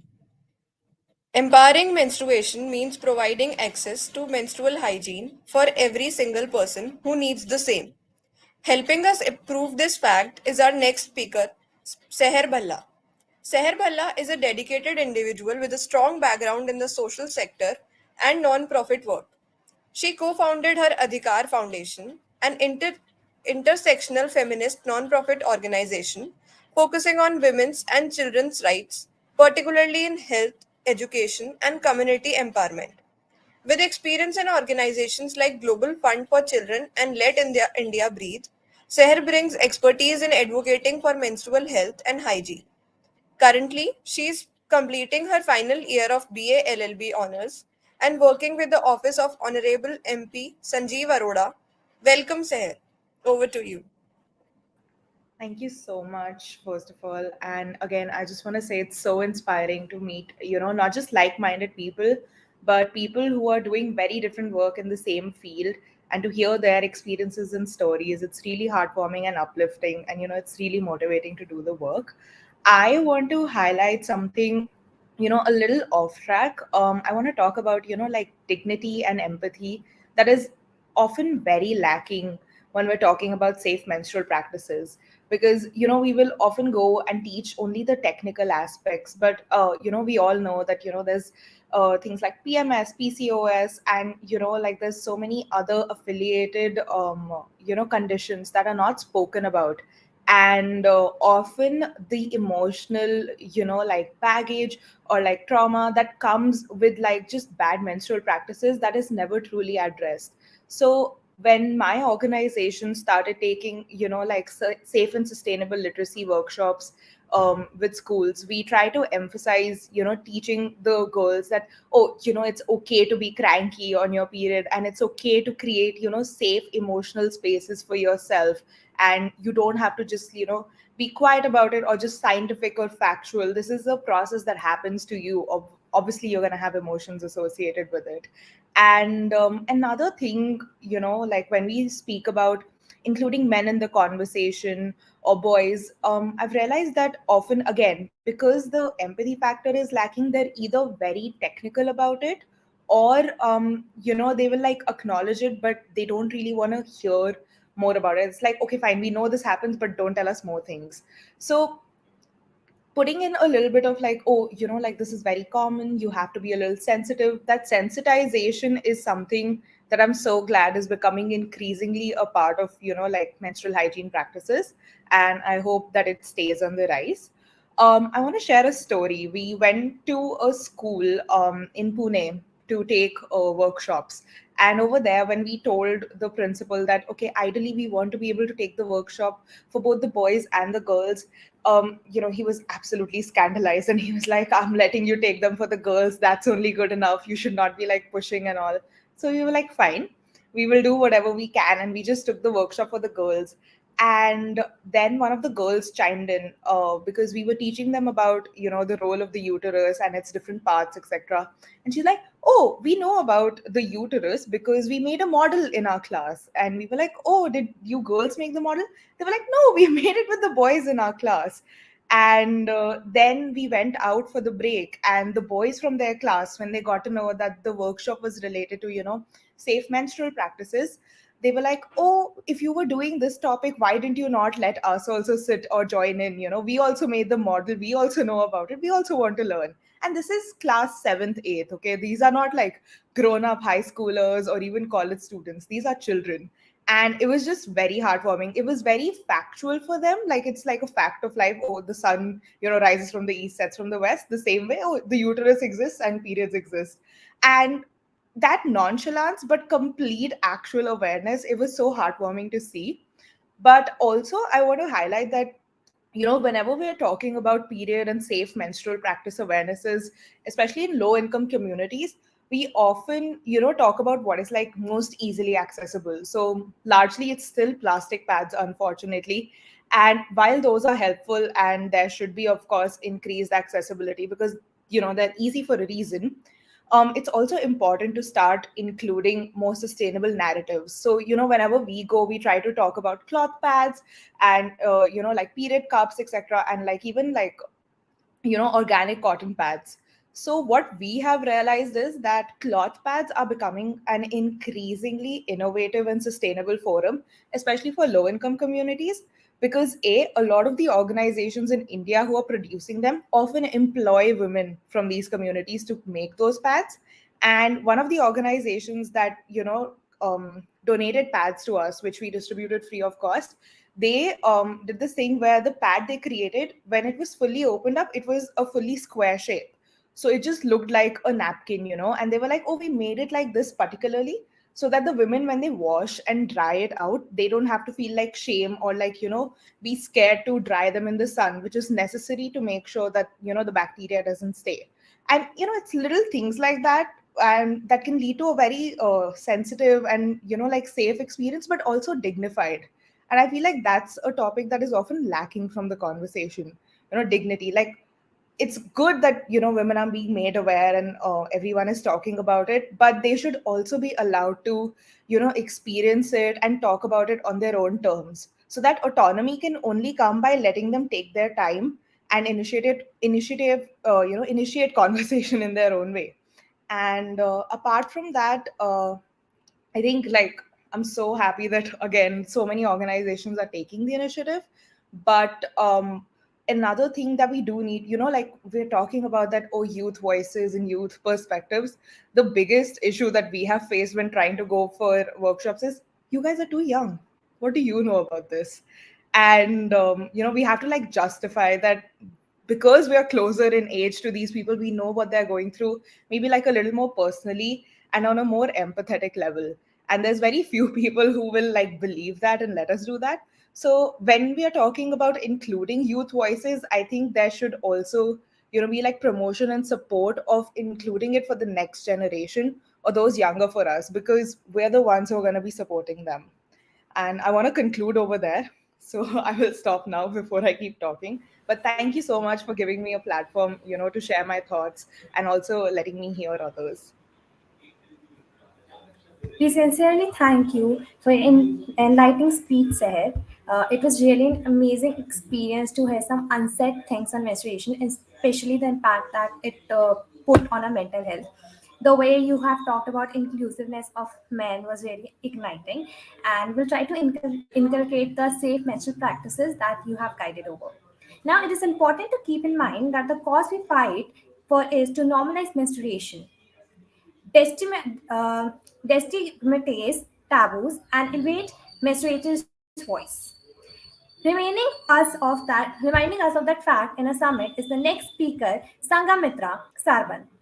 She is an accomplished individual who graduated from Miranda House, University of Delhi, with a major sociology and holds a postgraduate diploma in refugee law.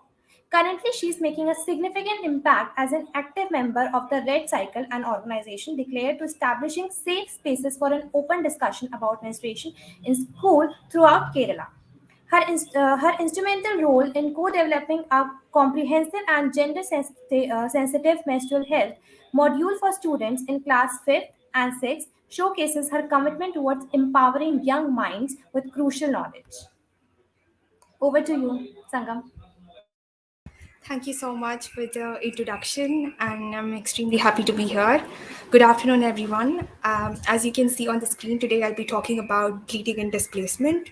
So I'll broadly categorize my speech into two sections. The first one would be what should schools integrated with menstrual health education look like?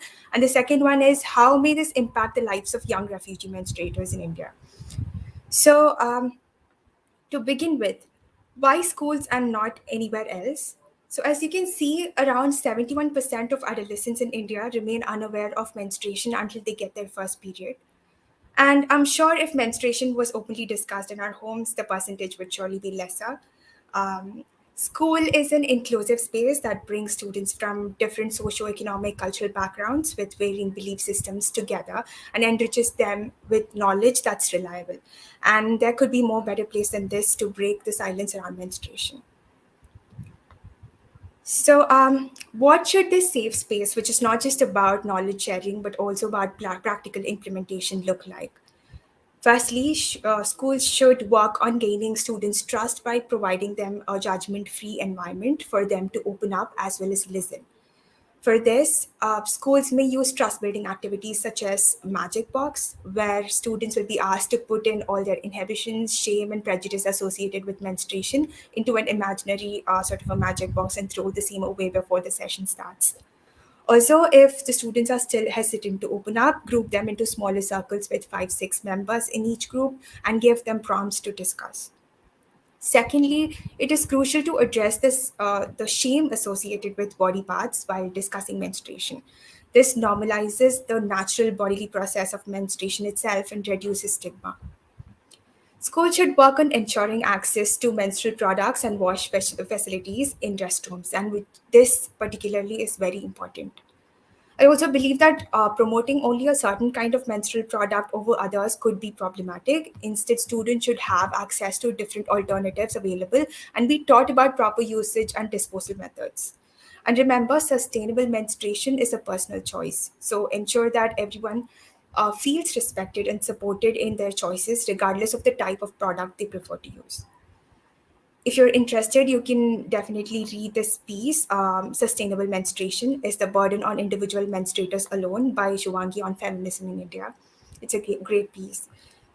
Some of us might have had the privilege of receiving some sort of menstrual health education at school, but personally, none equipped me enough to tell my teachers that I'm on my period out loud while seeking permission to, go to the restroom. If teachers are also educated and supported to better understand concerns around menstruation, they will be able to address student concerns and facilitate open discussions in the classrooms. While designing the resources around menstrual health, it is recommended that schools use inclusive and non shame conducive words. For instance, using menstrual hygiene may give a sense of dealing with something that is dirty, while menstrual health provides a more positive outlook. Similarly, using the word menstruators in place of girls or women recognizes that not everyone that menstruates is a girl or a woman, and not all girls or women menstruate. Establishing relevance to non menstruators by letting them know how to support their menstruating peers builds empathy and a strong base for peer support. Finally, developing critical thinking in children through games like Chinese Whisper, in which the first whisper is rarely the same as the last one, which gets to be told out loud, informs them that taboos associated with menstruation may have come this way. This will equip them to make informed choices later in their lives.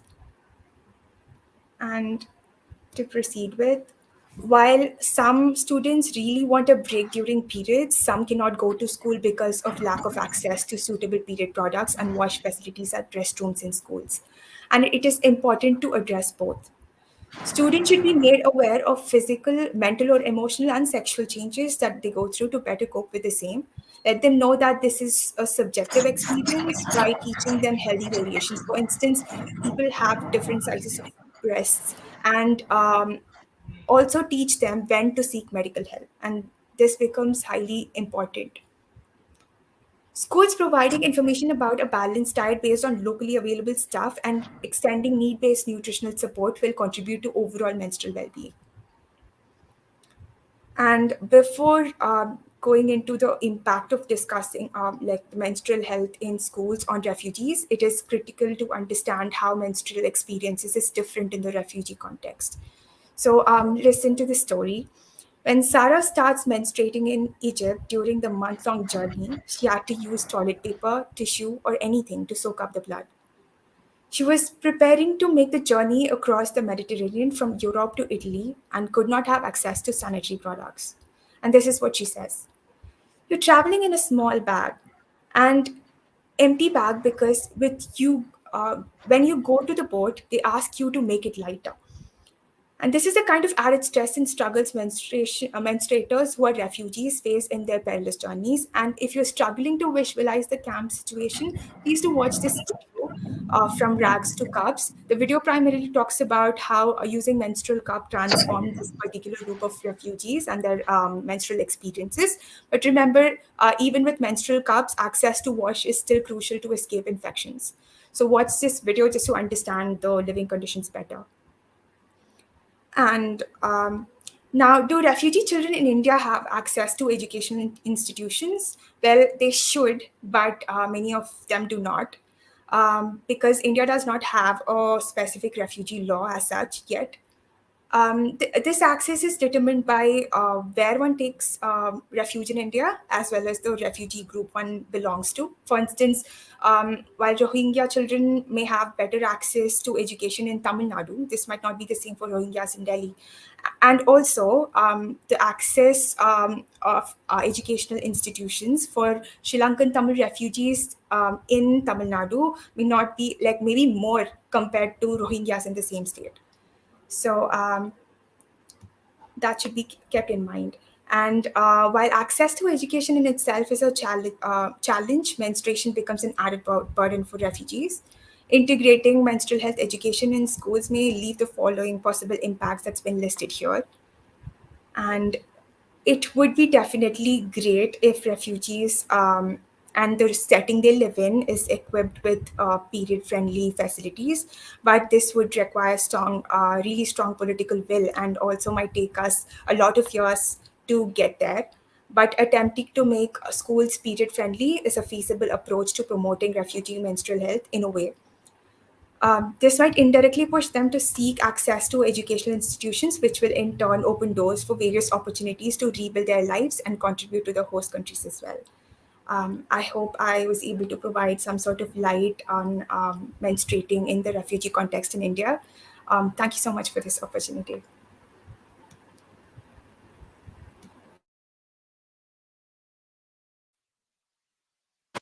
Thank you so much for this insightful speech, Sangamitra. It was an amazing presentation. It is very important to create a safe space in schools. Menstrual health is a human right.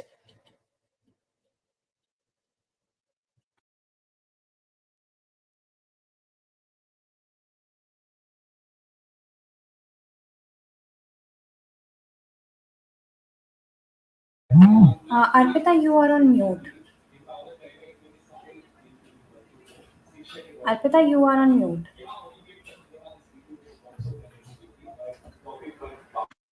I'm so sorry. I'm so sorry.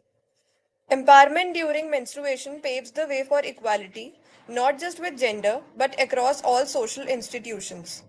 To elucidate this fact, we call upon Lubna Rashid. Lubna Rashid is currently pursuing BA LLB from Kashmir University. She has great interest in the field of menstrual awareness and hygiene and is highly in support for raising her voice for such causes. She greatly aspires to be an advocate. Welcome, Lubna. Thank you so much. So, my name is Zubaan Rashid, and let's start it with imagine that you're doing well in school, getting good grades, the teachers know and knows you and praises you, and then suddenly you have to take 4 days off of school. And when you come back, every day is 4 days ahead of you. And then the same process repeats the next month. And days add up to weeks, and weeks add up to months. And on a very small estimate, you're 2 months behind everyone in a year. Why? Just because of a simple biological process, which is as natural as breathing, is what we call as menstruation. Such a simple word, which, when brought up in conversations, turns everyone's eyes to the ground. This exists in our subconscious mind. This taboo that exists in our subconscious mind is what we have to break. In the past 10 years, we have achieved more on menstrual health than in the past 1000 years, but still more efforts needs to be made. as even in today's society, it is believed that a female is impure, dirty, or sinful while she is menstruating. She can't cook, can't even enter into the kitchen, and then they aren't even allowed to enter into the places of worship, considering the notion that they are impure. The origin of this myth related to menstruation has its origin back to the Vedic times, and it is often being linked to Indra's slaying of Vritra. For it has been declared in the Vedas that the guilt of killing a Brahmin appears every month as menstrual flow to women had taken upon themselves as a part of Indra's guilt, which means menstrual flow appears every month as punishment for a sin, further enrooting in our minds that the concept of menstruation is guilty. So, this was the thought process and mindset of ancient India. What has contemporary India done to break these orthodox taboos? The Subrimala Temple verdict of 2018, in which the Supreme Court of India lifted the ban of entry of women of menstruating age between 10 to 50 years into the Subrimala Temple in Kerala. Now, the verdict recognizes the right of equality and non discrimination based on menstruation or gender. Now, I would like to add some personal perspective on this obscure topic that is common and not so common at the same time. Once I was having a conversation with my friend, and we were discussing related to the topic of menses, and suddenly, in a very until out of nowhere, she suddenly struck on the word speak quietly, as if we were talking about something morally wrong or illegal. I have seen the girls around me acting like smugglers while handling sanitary pads. The constant anxiousness or secondhand embarrassment that someone might discover the sanitary pad in your bag. We all know how shopkeepers or chemists wrap sanitary pads in black polythene as if you're concealing a gun. This obscurity towards sanitary pads or menstruation is what has led to the inadequate society where the world has conquered the moons and the stars, but in contrast there are still females in rural areas who still use rags and newspapers because they aren't aware of sanitary pads. According to a UNICEF study conducted in 2011, where it was studied that only 13% of girls in India are aware of menstruation. 60% of 60% of the girls miss school on account of menstruation. 80% feel low on confidence due to this, and 44% were embarrassed and humiliated. Not only in India, but on a global level, at least 500 million women and girls lack adequate facilities for menstrual hygiene management. Now we all know how knowledge is power, but conversely, absence of knowledge can become a bane to the society. Speaking of this, let me tell you about an incident that shook the whole country, and the only thing to blame is the lack of awareness. A 12-year-old girl died after she was tortured by her 30-year-old brother as he mistook blood on her bedsheet from her sister's menses as a result of intercourse. According to the officials, the girl had no knowledge about menstruation and didn't know that she had got her first period. Her brother, unaware of the fact that she was having her first menses, accused her sister of raping her and forcing her to have sex with her sister.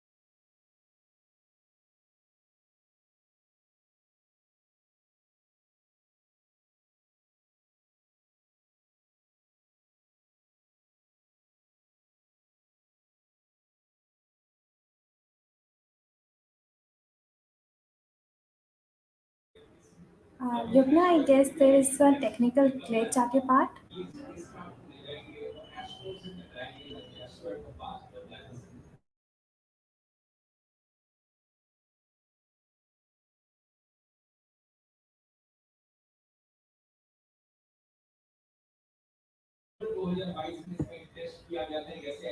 Okay, she left.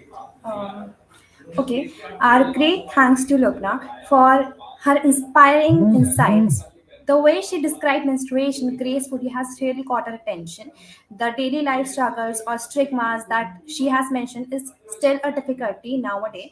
The consciousness among girls has been a deep has been so deep rooted in them that we hope that her words were truly helpful for boosting their confidence and come out of the shell and just start it. Now we'll call upon Prithvi and Anubhuti to moderate the next session of speakers. Thank you, Nancy. Menstrual health is a human right, and empowerment is the key to achieving it. With this note, next up, we would like to invite Mimansa Singh, who is an expert in menstrual health, holding a BA, LLB honors, and LLM, specializing in access to justice. Currently, she is pursuing the Mahatma Gandhi National Fellowship, and she focuses on rural development, livelihood, skill development, and entrepreneurship in Arunachal Pradesh. She has actively contributed to menstrual health through organizations like the Red Circle and led the Apna Time Aayega campaign for the Bagarias of Ajmer. Welcome, Mimansa.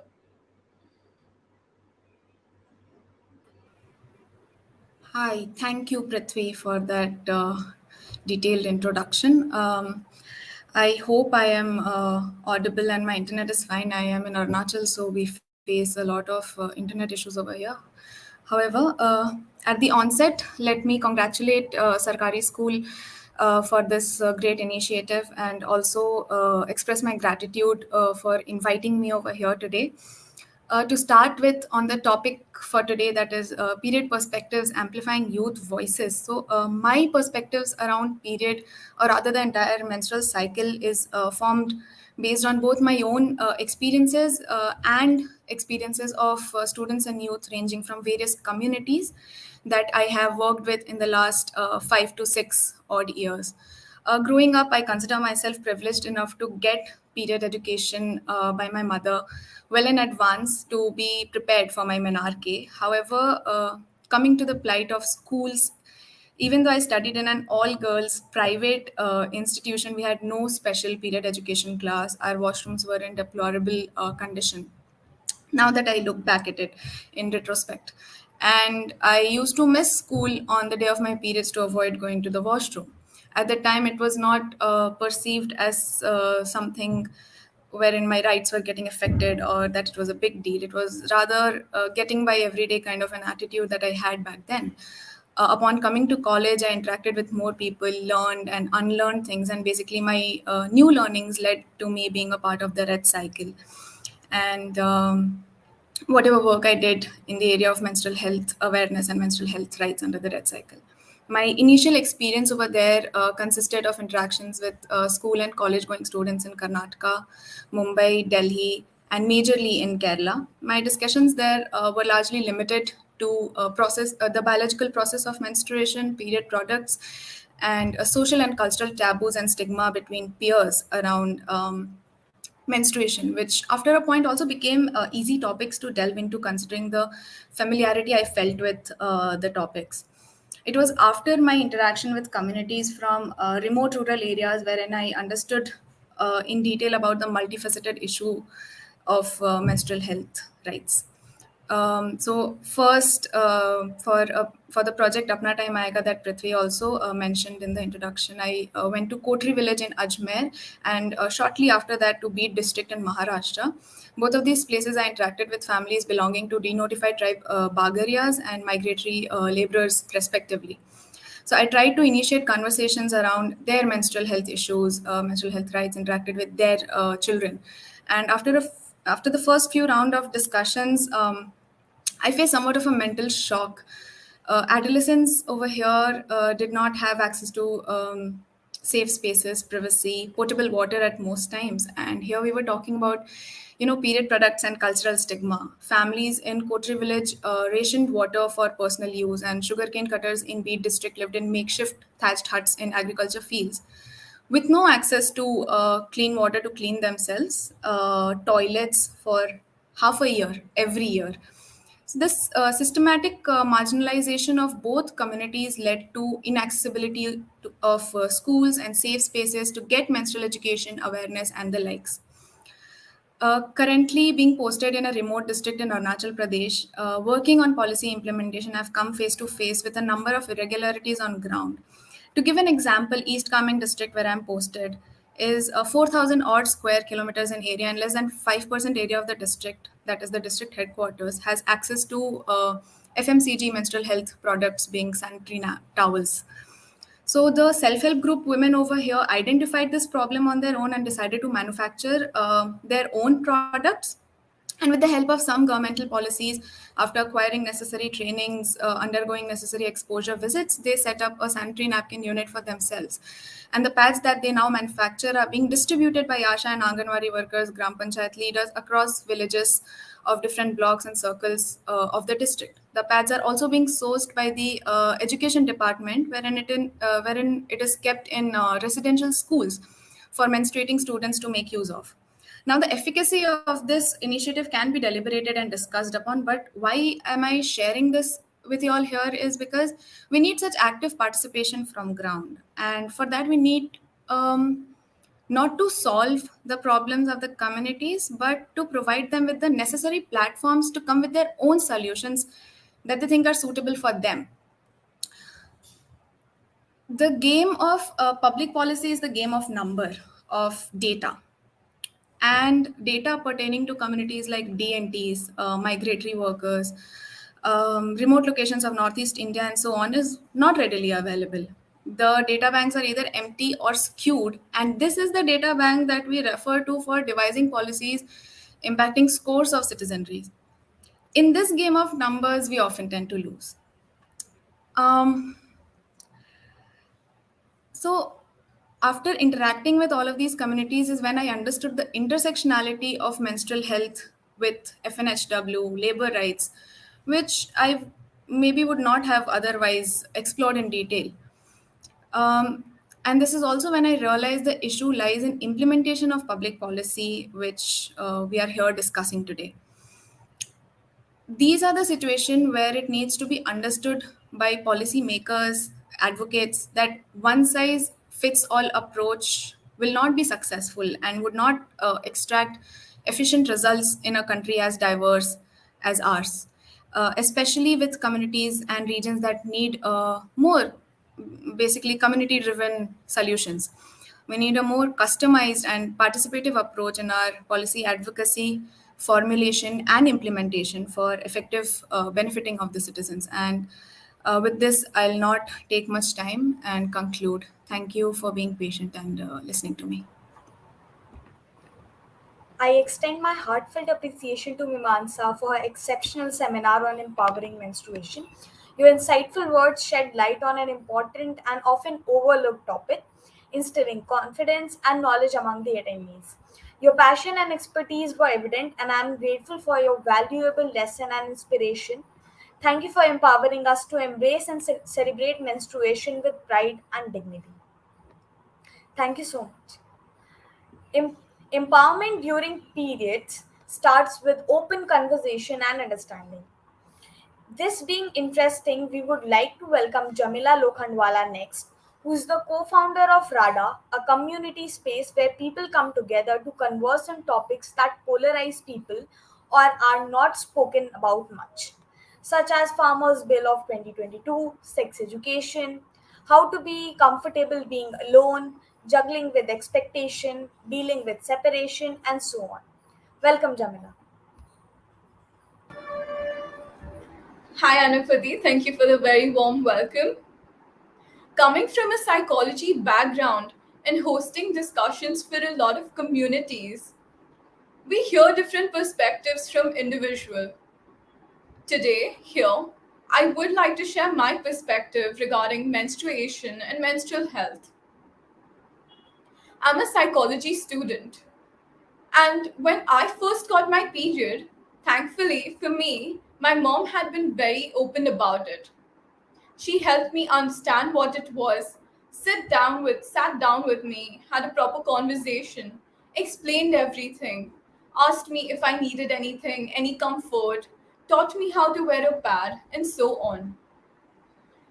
When that happened, I remember we went down in the hall. I was feeling very awkward. All of this is very new to me. And she straight up goes to my dad and my brother and tells them, Jamila's got her period. Don't give her any chores. And if she needs any help, please help her. I was totally taken aback by this, but years now coming down here, years later, I do realize she was the one who helped me break the taboo around periods. All of this, with the interaction with my family, my friends, everybody has been so open about it, and I am so grateful for everybody that I am able to not talk about it with any hesitation. Today, when I talk to my nanny or my family members or my brother or my father, I'm able to openly tell them about my experiences, whether I'm on my periods or not, and how I'm feeling. Initially, I heard a lot of my friends had very difficult experiences with their periods. They used to experience a lot of cramps, mood swings, and some friends even faced a lot of nausea and would actually vomit. I did not face any of these in my initial days, but just listening to all of these stories, I thought, oh shit, this happens to them? This could happen to me too. And thinking about it, I did start feeling that way. There was this time in the middle where I actually puked once or twice when I was on my periods just because I was thinking about it so much. There was this nice doctor that I met, and at that point, I also had intense cramps. My doctor told me there's nothing wrong with you. Why don't you just put all of this thinking aside, distract yourself, and it's not going to hurt? I found that extremely weird because I thought cramps are something that happens to everybody. So to not feel pain, is that normal? I felt really, really weird, trust me. But I did start watching TV, distracting myself, and I just tried to stay with that thought. Maybe it doesn't have to hurt. What if it's actually not hurting? And 2-3 hours later, my cramps subsided. And after that, I did realize for me, it doesn't have to be such a painful experience.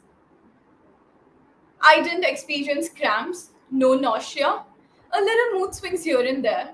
But I used to create my schedule around it where if I felt low on energy, I just lie down in bed. Today, when I do get my periods, I experience lower back pains. I listen to my body. 1 to 2 hours before getting my periods, I know I'm getting my periods because my energy levels drop. I start feeling very emotional, and there is little lower back pain, no stomach cramps at all. None of the nausea, none of the extreme stuff. And this is what I want to tell everyone. When on your periods, it is something that is happening inside your body. Listen to your body, stay connected with it. Feel what you're feeling. Each of our experiences are individual and unique to ourselves. For some people, they may face a lot of issues. Some may face no issues at all. Another thing I would like to mention is there's this thing going around that on periods you get a lot of cravings, and that is so true. But to give in to those cravings very Excuse me. excessively, Hello. yes. Due to the time constraints, we would like you to wrap up your speech and conclude in a few minutes. Okay, I'll finish this point. So, excessive cravings, a lot of people think giving into it is easy and it is self care. But sometimes eating chocolates excessively, maybe every day or too often, 2 to 3 bars, could actually crash your body because of the excess sugar and the processed foods and junk foods and all. So, my point is that eat a little, give in to your cravings a little bit, but stick to healthy foods as in the long run, this would help you. Thank you so much. Thank you so much. And yeah, thank you for sharing your personal experiences and giving an informative speech. Um, yeah, so next up, we would like to invite Vaidehi Navani, who is here with us. So, yeah. Hi. Welcome, Vaidehi. Good afternoon. I'm Vaidehi. I'm an undergrad student in the field of journalism and mass communication. And today it's my immense pleasure and honor to be present here amongst all of you and to be speaking about something that I'm so passionate about. So today my speech will be mostly based upon, you know, uh, dysmenorrhea and PMDD because that is something that I suffer from and that is something I would like more people to know about. But beginning with like the definitions of these things. So, what exactly is dysmenorrhea? These are like really uncomfortable cramps, like more happening more often and more extreme than the normal cramps one gets during their periods. These are often accompanied by headaches and nausea and whatnot. And PMDD is premenstrual dysphoric disorder, which is a more severe version of PMS. It's characterized by wildly fluctuating moods, irritability, and depression. Before I actually, was menstrually educated myself, every single gynecologist that I visited would just come up to me and be like, you need to rest, drink more water, sleep. It's not a real problem. You're a woman. Periods happen to everybody. Everybody gets cramps and like high level of irritability and everything. And just sleep it off. And that was not very I didn't find that very, appealing as an answer because I was a child at that time and somebody coming up to me and saying that this is normal and you need to go through this every single month. That was very annoying for me. And I used to go to school at that time. I would come home and I would just be irritated by my life in general or why am I going through so much pain. But slowly when I like started educating myself in this, I started learning about things, I read more books, I researched, I finally realized that these are disorders, these are problems, these are few conditions and how they need to be treated or how one can work around them. Then once I got to know about all of these things, I made it a point that every single person that I meet, especially every single young girl that I meet, gets to know about these things. I have a 10-year-old sister who I think I have appropriately educated on menstruation. And when I was 10, I did not know stuff as much as I have told her. Another thing which I would like to bring to light is that nobody focuses on the mental health issues that are accompanied with periods.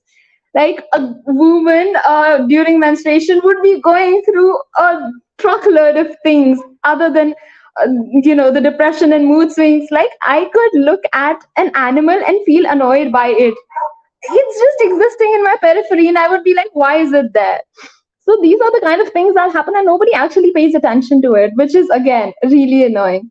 But now when I talk to young people and I tell them about these things, they can relate to it. And I just had like a really young girl come up to me a few days back and I was telling her about something and she just randomly told me, does this also happen to you that whenever you're looking at something and you desperately want to eat it and you're menstruating, so if you don't get that and you eat something else, you like puke?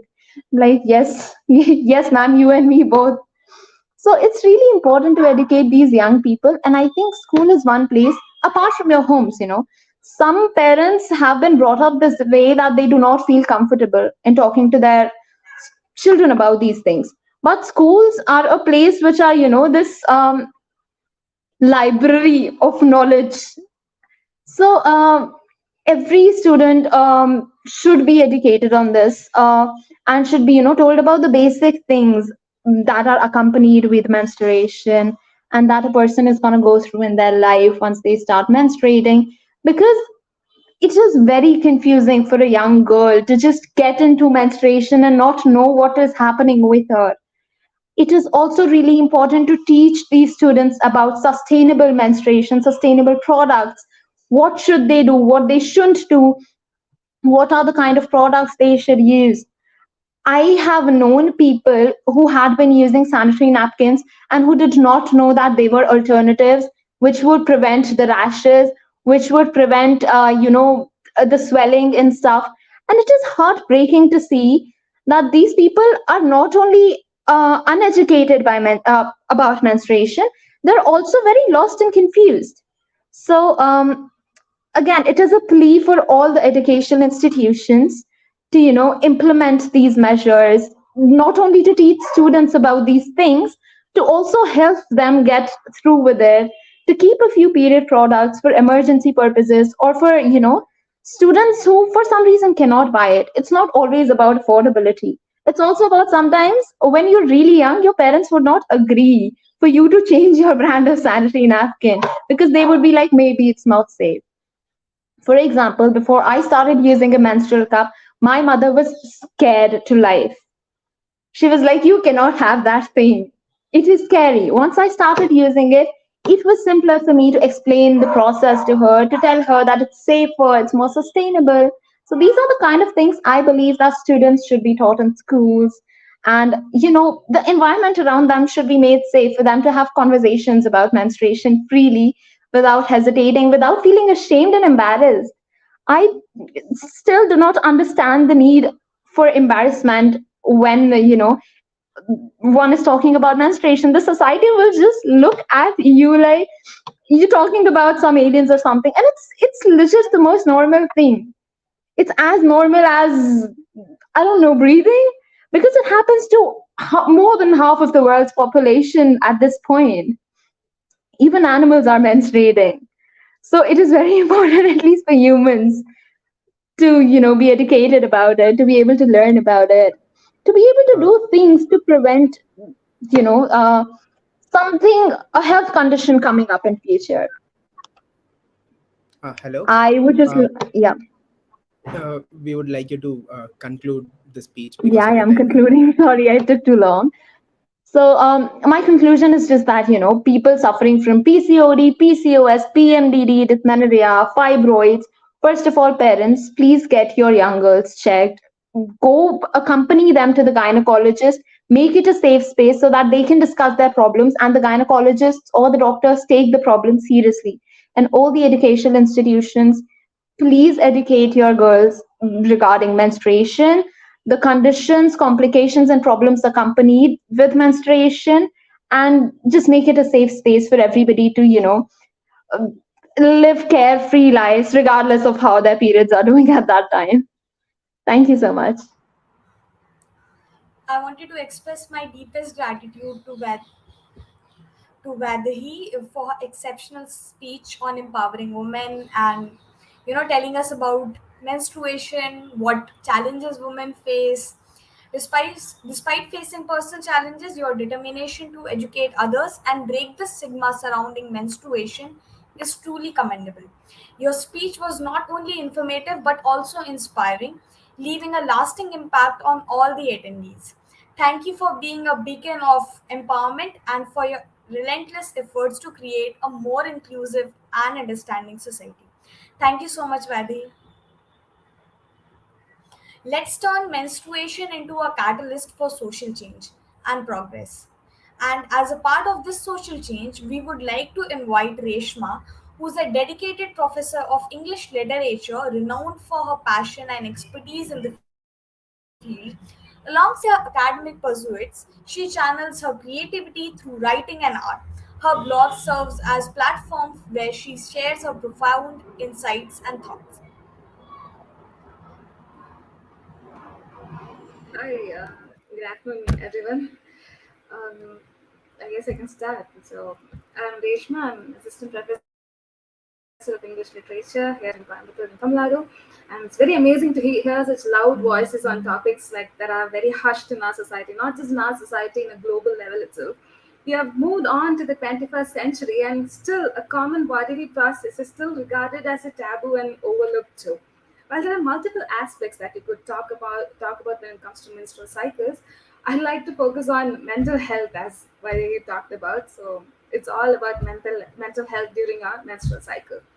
I'm sure at one point or the other, someone would have referred to us as being overreactive, or told us to take the chill pill, or asked us if we are just PMSing.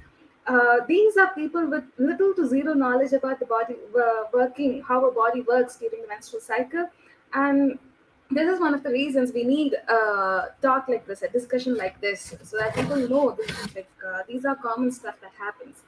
Now, mental health and menstrual cycle are subjects that need to be approached with a little bit of empathy and scientific knowledge. And when we say scientific knowledge, it's the most important thing that we need to know about is hormones. Now, hormones are powerful stuff because when they fluctuate within our body, it can really put our entire body, mentally and physically, off balance. Um, they affect your these hormones. They affect the way your brain works, your body works. It cause a lot of changes, and this is one of the reasons you need to know about hormones and how it affects your bodies. And not just for that, if not at least to take control of your bodies, it will at least help you make sense of why your body is reacting in such a way, why your mind is reacting in such a way. Now, this delicate interplay of hormones, like there's these two hormones called estrogen and progesterone.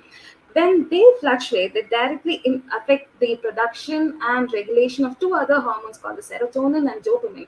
Now, when these two things, that's serotonin and dopamine, when they reach lower levels, they can diversely affect your body. Like they can affect your sleep patterns, they cause mood swings, they can cause like lack of tolerance, temperament, withdrawal, detachment, anxiety, panic attacks. A lot of even if you're a socially active person, you'll feel socially inactive. You don't want to interact with the person. Small video of a puppy will have you crying your eyes out. Like even yesterday, I was just watching the small, like a random video about a small kitten, and there I was crying. We don't even know why we're crying, and it's all the side effect of the low when these two hormones reach lower levels. The these the highest point, like the worst part of this is it can even end up as insecurities or dysmorphias, to the point that you might even end up with suicidal tendencies or self-harm tendencies. You'll have an inner critic who seems louder than ever. Everyday activities will seem burdensome. Either you're bawling your eyes out or you're frustrated. Every little thing will make you angry, and you have the wrath of Carnegie in you.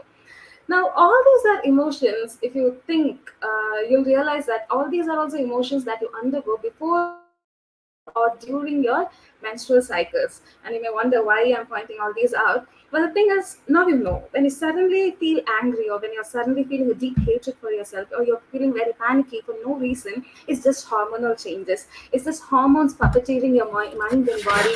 You don't have to go into a entire downward spiral, start guilt tripping yourself, start hating yourself. No, don't do that. It's just hormones. Blame the hormones. Stop. You don't have to be hard on yourself. None, just give yourself a chill pill at this point. This menstrual period, during your periods, like the best way for you to take rest and rejuvenate. You can take as much sleep as you want, sleep as much as you want, eat well, maybe exercise a little bit, or call that one friend who is always ready to hear all your bawling and your rants and all, maybe your emotional support friend. And then maybe do a bit of yoga, or like if you're not inclined to physical activity, just wrap yourself in some comfy blankets and then turn on your Netflix and watch something.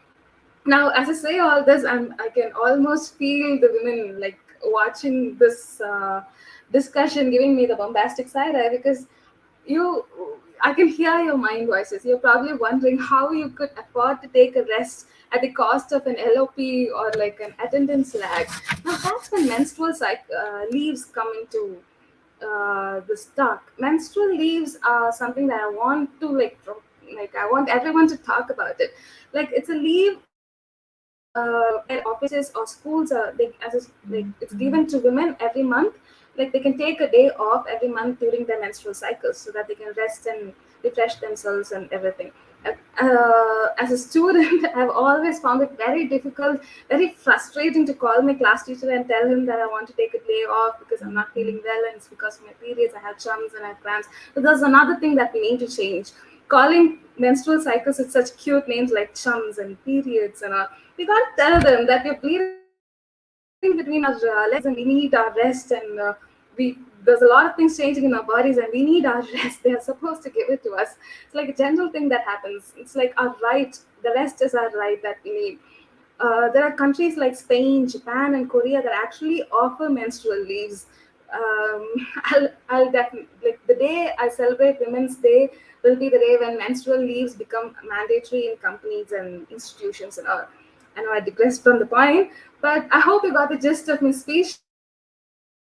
Do not be hard on yourself when you feel down during your menstrual cycles. It's just the hormones. So sip some coffee, blame the hormones, and now you know why you are like that. Yeah. So take care.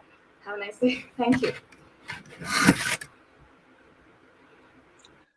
Thank you, Reshma, for your insightful speech, and thank you so much for connecting mental health and periods, and then connecting the importance of scientific knowledge and the play of hormones and how it affects the bodies. So that was a very insightful speech, and yeah, breaking the silence on menstruation breaks barriers for women everywhere.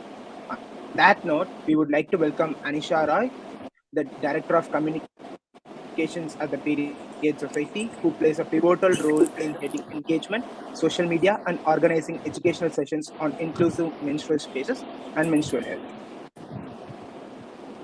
Welcome, Anisha. Hi, thank you so much. My name's Anisha, like we already mentioned, and I'm 16, turning 17 in a month. And I've been working with menstrual health and menstrual equity for the last 3 years now.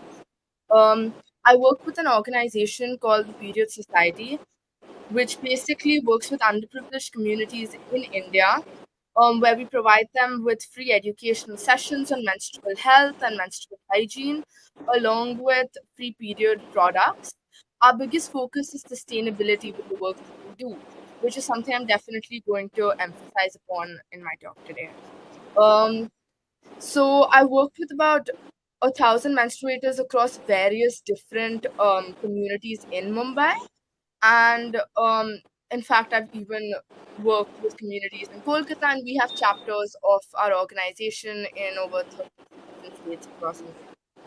So, what I want to actually talk about is with the work that we do, I've seen a big shift in the way people and the way menstrual health and menstruation in general is spoken about. When I first started doing the work that I did, one of the biggest things was that very few people actually were talking about menstruation. Talking about menstrual health was something that was still stigmatized. Carrying a pad was still very shameful, and I think over the last just simply 3 years since I've been in the space, I have noticed a big shift. And that starts with the fact that when I used to go to communities originally, they were very not receptive to a lot of the concepts we would cover, a lot of the things we would ask of them. There was a lot of shame and silence in the sessions that we conducted on menstruation and menstrual health. Um, the shift happened maybe a few months back, is when I noticed it at least. I was going to a bunch of these communities, and one of the girls that we were talking to, she actually kind of raised her hand when we were doing a Q&A session, and she goes like, um, can you have sex on your periods? And that was the first time we'd ever actually had such an open conversation happen in an underprivileged community, that because these are conversations that most of us don't even have amongst ourselves or even in our houses. And when I saw that happen, I started paying attention to these little things. And we started conducting sessions for boys as well. So this wasn't something we did earlier. This is something we recently started. In fact, our first session was in May. That we said we'll educate boys, and we kind of had our male team members and even us, in fact, go and speak to boys about menstruation and just open up that conversation. We showed them what a pad looks like. We showed them what a cup looks like. We showed them, the basic anatomy and what menstrual health is. And I think seeing these shifts are so important, because something I've personally noticed is most girls, women, or even just menstruators in general don't know enough about our own bodies. um I've noticed these in conversations I've been having with my friends and people close to me, who don't really understand their own body, who don't understand what's going on with their body, not just the biological aspects of it, but the emotional and psychological aspects that come with menstruation. They don't know how to take care of themselves, and more than anything, they don't even know what's going on. They don't know what to look for when something's going wrong, whether everything's all right. And these are basic things we should all know about our own health. And that's why I think something I'm personally really passionate about is taking control of your own health. Because when we're not educated about our own bodies, there is nothing that we can do if our bodies are not functioning the way they're supposed to be, which is something I genuinely truly believe everybody should learn the importance of, which is something I personally talk about a lot, that we as an organization cover in our sessions. And I consistently remind people that knowing about your body, it's not shameful, there's nothing wrong with it, and you need to know what how your body looks, what is going on in your body, and what to look out for, like PCOD and PCOS, for example, PMDD, um, even things like ovarian cysts. All of these, there are symptoms that do come up, and when we constantly ignore them, we're also saying that our own reproductive health is not a priority. And these are all aspects of menstrual health that are less spoken about. It's easy to say carry a pad in public, or don't, like, don't participate in the stigma. But the stigma doesn't just extend to the period products you use, it extends to a lot of different things, like what you're doing on your period, how your body is functioning, your own health care, your psychological well-being, and the way other people respond to that. So there's so much stigma in so many of our communities, that especially when it comes to guys, we often see men are not very um don't play very big roles in conversations surrounding periods. And obviously there's a big shift with that nowadays, but even then it's not enough, because we romanticize reels on social media that say um men don't know how to, for example, like put a pad on, or like what a pad even looks like, for that matter. And we'll just make them really funny reels, but they obviously talk about a really grave issue at hand, which is the fact that basic healthcare is something people are not aware about. Most boys don't even know about periods until they're 2022. One of the people that I worked with, who comes from a very well-off family, said he didn't know what periods were until he was 27. And if we're being able to turn a blind eye on periods, that means we're not able to empathize with the people who are menstruating in our lives, because the things that we go through, like I think a lot of the previous speakers mentioned, was um the need for rest on your periods is so important for so many people, because they can have really intense cramps, they can have really intense effects of periods. And if people who don't menstruate don't know about periods, that means that they can't empathize and provide that extra help that is probably needed. um just before I end, I want to talk about the sustainability aspect. Like I told you, sustainable menstruation is obviously taken on a huge trend nowadays, but especially amongst young people, there is a constant belief that we need to be able to give back to our environment, we need to preserve our environment. And the best thing that we can do is possibly shift from plastic period products to using a menstrual cup, or even cloth Anisha, bag. Yeah. please wrap up the speech due to time constraints. We would like to conclude. Yeah. So that's all I wanted to say. I just think it's extremely important for young people to have an active role in menstrual conversations. I express my deepest gratitude for your exceptional speech on empowering menstruation. Your session was truly enlightening and inspiring, providing valuable insights and fostering a positive mindset towards menstrual health. Your passion and dedication to creating a more inclusive and informed society regarding menstruation were evident throughout your speech. Thank you for sharing your expertise and empowering us with the knowledge that will undoubtedly make a positive difference in our lives. Thank you so much, Anisha. When we embrace menstruation, we embrace the essence of womanhood. As this statement holds deep meaning and truth, we would like to welcome Gopika Garg, who is a passionate menstrual youth advocate committed to promoting menstrual health, empowerment, and challenging taboos, who is here to join us in embracing menstrual health and advocating for equity. Yeah. Hi everyone, and thank you so much, Sarkari School, for giving me this opportunity to be here. And I feel so honored to speak on such an important topic, that is menstrual health and hygiene.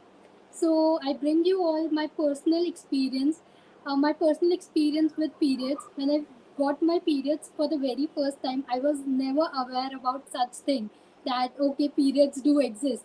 It came, I had a maths exam in my school, and on that day I got my period, and I saw something, and I went to the teacher, and she's be like, okay, let me call your parents and stuff. So that thing left a deep impact on me, that something that was going to come to me very naturally, why wasn't I be informed by my parents or by my elders that this is something you are going to encounter? And when I encountered my first period, so there was so much hush hush in the entire house, please don't do this thing in front of papa, chacha, all the male members, all the brothers. And since then, that thing has taught me that yeah, I want to do something to normalize this. I have to make the society period ready, menstruation ready. It's very necessary. Any other girl like me who gets her period, who gets a menarche, is already aware that something like this is going to come, and how she has to handle her situation, that situation on her own. So what we do, that I have partnered with few of the private schools in my area and few of the government schools, just because it is very necessary to address this issue at a very grassroots level. And the grassroots levels are the schools only, where irrespective of genders, you get the community from various backgrounds, and you teach those kids the age appropriate content about menstruation, that what menstruation actually is, what is puberty, and when menstruation hits for the very first time, what girls have to do to deal with it, and what guys also can do if they encounter any female friend getting the same thing. So it is very necessary to, to develop a environment that fosters all of this thing. By educating the students at a school level, and by ensuring a lot of community drives, only we can achieve the same thing. And when we go to different schools, when we teach students through comic caricatures, through different exciting ways, and when they have their own natural questions, that how it is happening, and we want to learn more about it. And when those 100 students go back to their home, and they teach to their siblings, to their parents, so relatively when we see, yeah, it's normalizing anywhere, so it helps us. So I think that is the first step. And second step is, what are the different menstrual products available, how we maintain the hygiene. It's very necessary to teach and address all these issues. And menstruation is not a women issue, it's a human right issue, that irrespective of any gender, it's necessary for make our society period ready. And all the menstrual educators like you and me, we collaboratively have to take this effort, and we have to make the society period ready by organizing a lot of social drives. And we can leverage the power of technology, and we can organize drives like this, which we have done today. So I feel very grateful that yeah, steps are being taken up, and we are normalizing it. And I hope to add more value to this, and I hope to end it, and I hope I would able to add some meaning. Thank you. Um, Thank you so much, Gopika, for your thought-provoking speech, and thanks for mentioning that menstruation is not a woman issue; it's a human-centric issue. So thanks for that. And then, yeah, menstruation is more than just a biological process. It is a symbol of renewal and strength, not something to be stigmatized. And that sounds interesting. So, on that note, we would like to invite Parneet Kaur. She is the founder of GirlUp Zubaan. She's an esteemed speaker with a deep commitment to empowering marginalized women through a sustainable and empathetic approach. With a focus on global outreach, she has collaborated with regional organizations to organize sanitary pad donation drives and raise awareness among both men and women. Parneet has also conducted impactful sessions in government schools aimed at destigmatizing menstruation and educating girls about sustainable alternatives. The dais is yours, Parneet.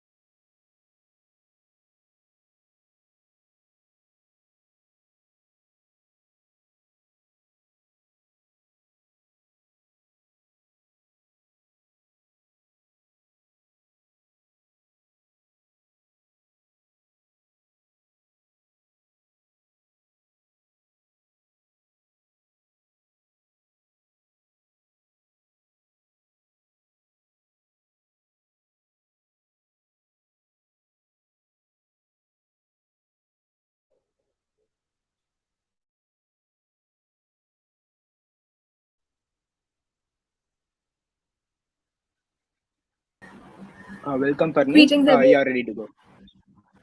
Yeah.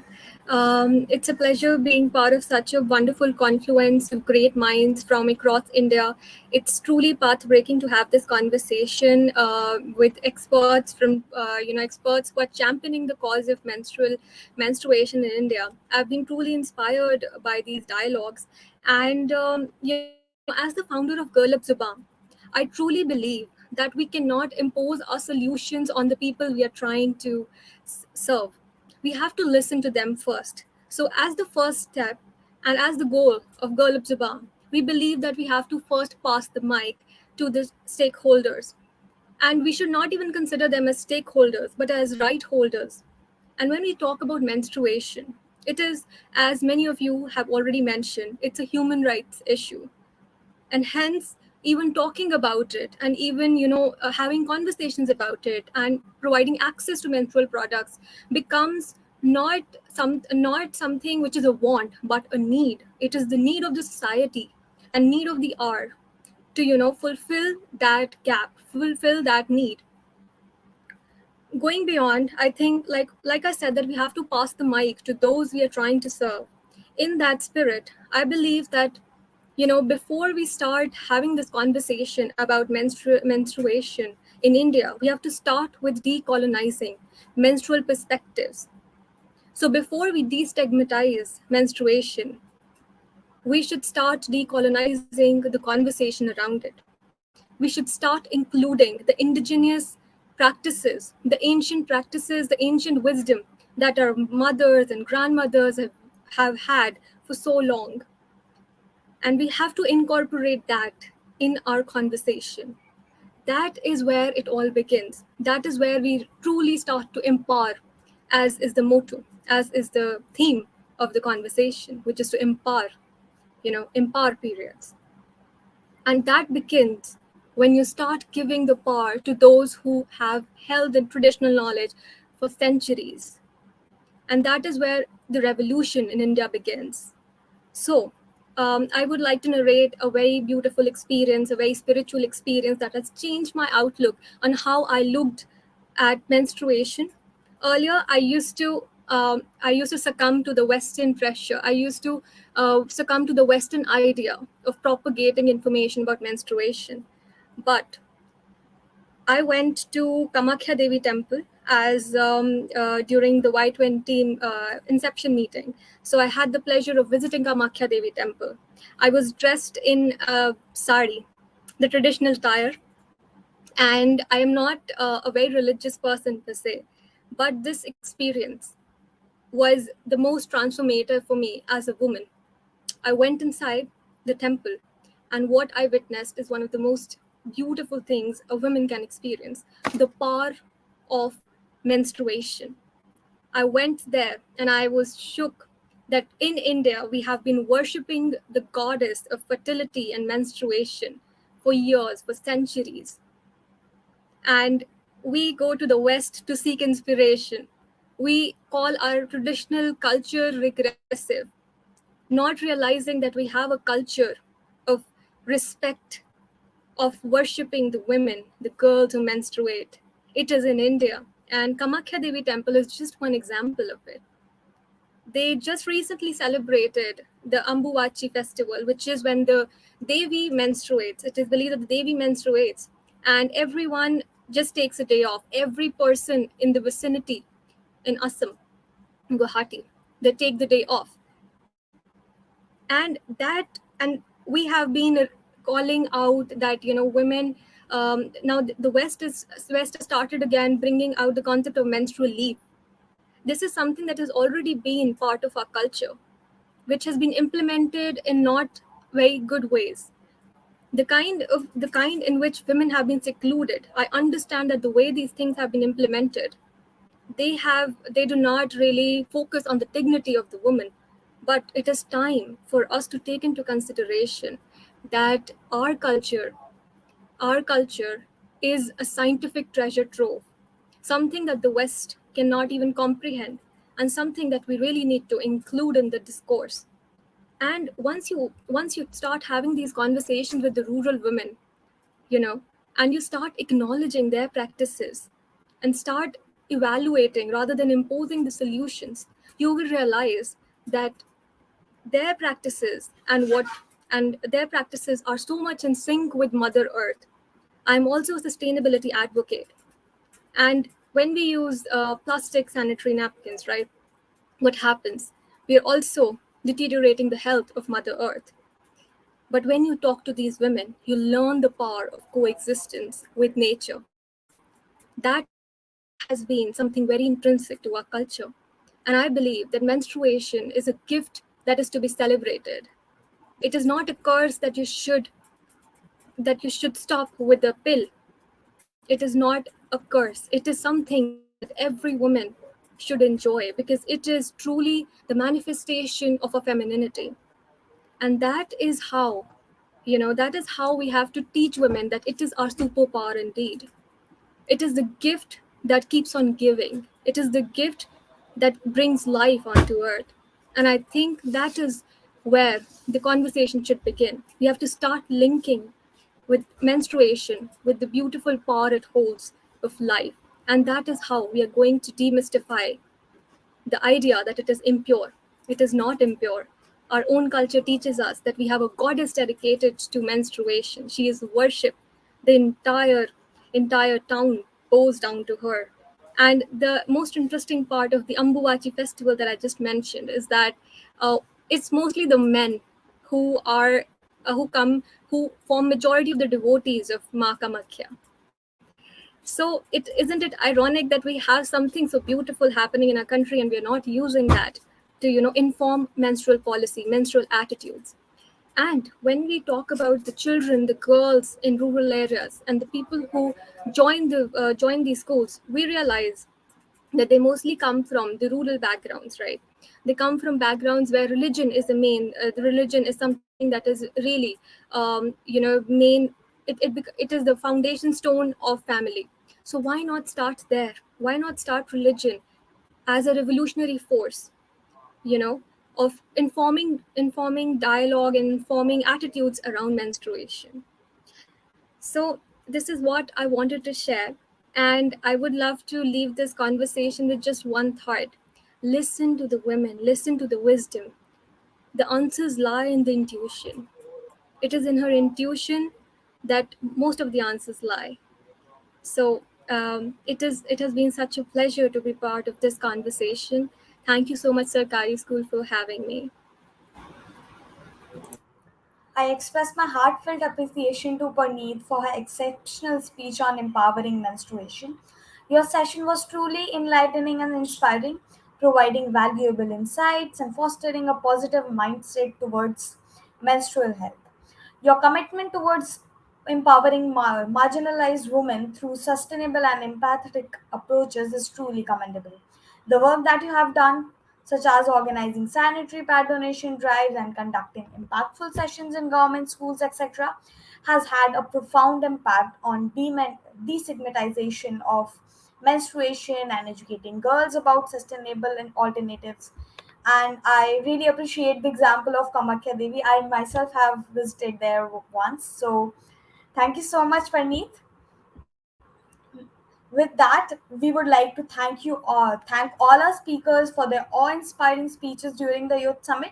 On behalf of our team, I would like to express that we are confident that this one is among many milestones to bring menstrual awareness to the forefront. With that note, I would like to call upon Ayushi Gupta to deliver the vote of thanks. Hi, thank you, Anubhuti. So, it's my privilege to express my gratitude and acknowledge the contribution of our esteemed guests and dignitaries who shared with us their ideas, opinions, and experiences. Thanks a lot for being with us in this wonderful session and making it a grand success. Their words will surely encourage us and all others in their future pursuits. A big thanks to the organizing team of Sarkari School for their untiring efforts in bringing out such a great youth summit. We learned about the insensitivity that comes with the ignorance of menstruation. We heard people talk about their experience and that they think that periods are a sign of glory and the basic idea of womanhood. Listening to so many stories today, we learned a lot. My sincere gratitude to all the listeners, our dear audience, who were actively engaging with us the whole time. I really appreciate your participation. Summing up, all I can say is that this event was a big compliment for all those who contributed to make this event possible. Thanks to all.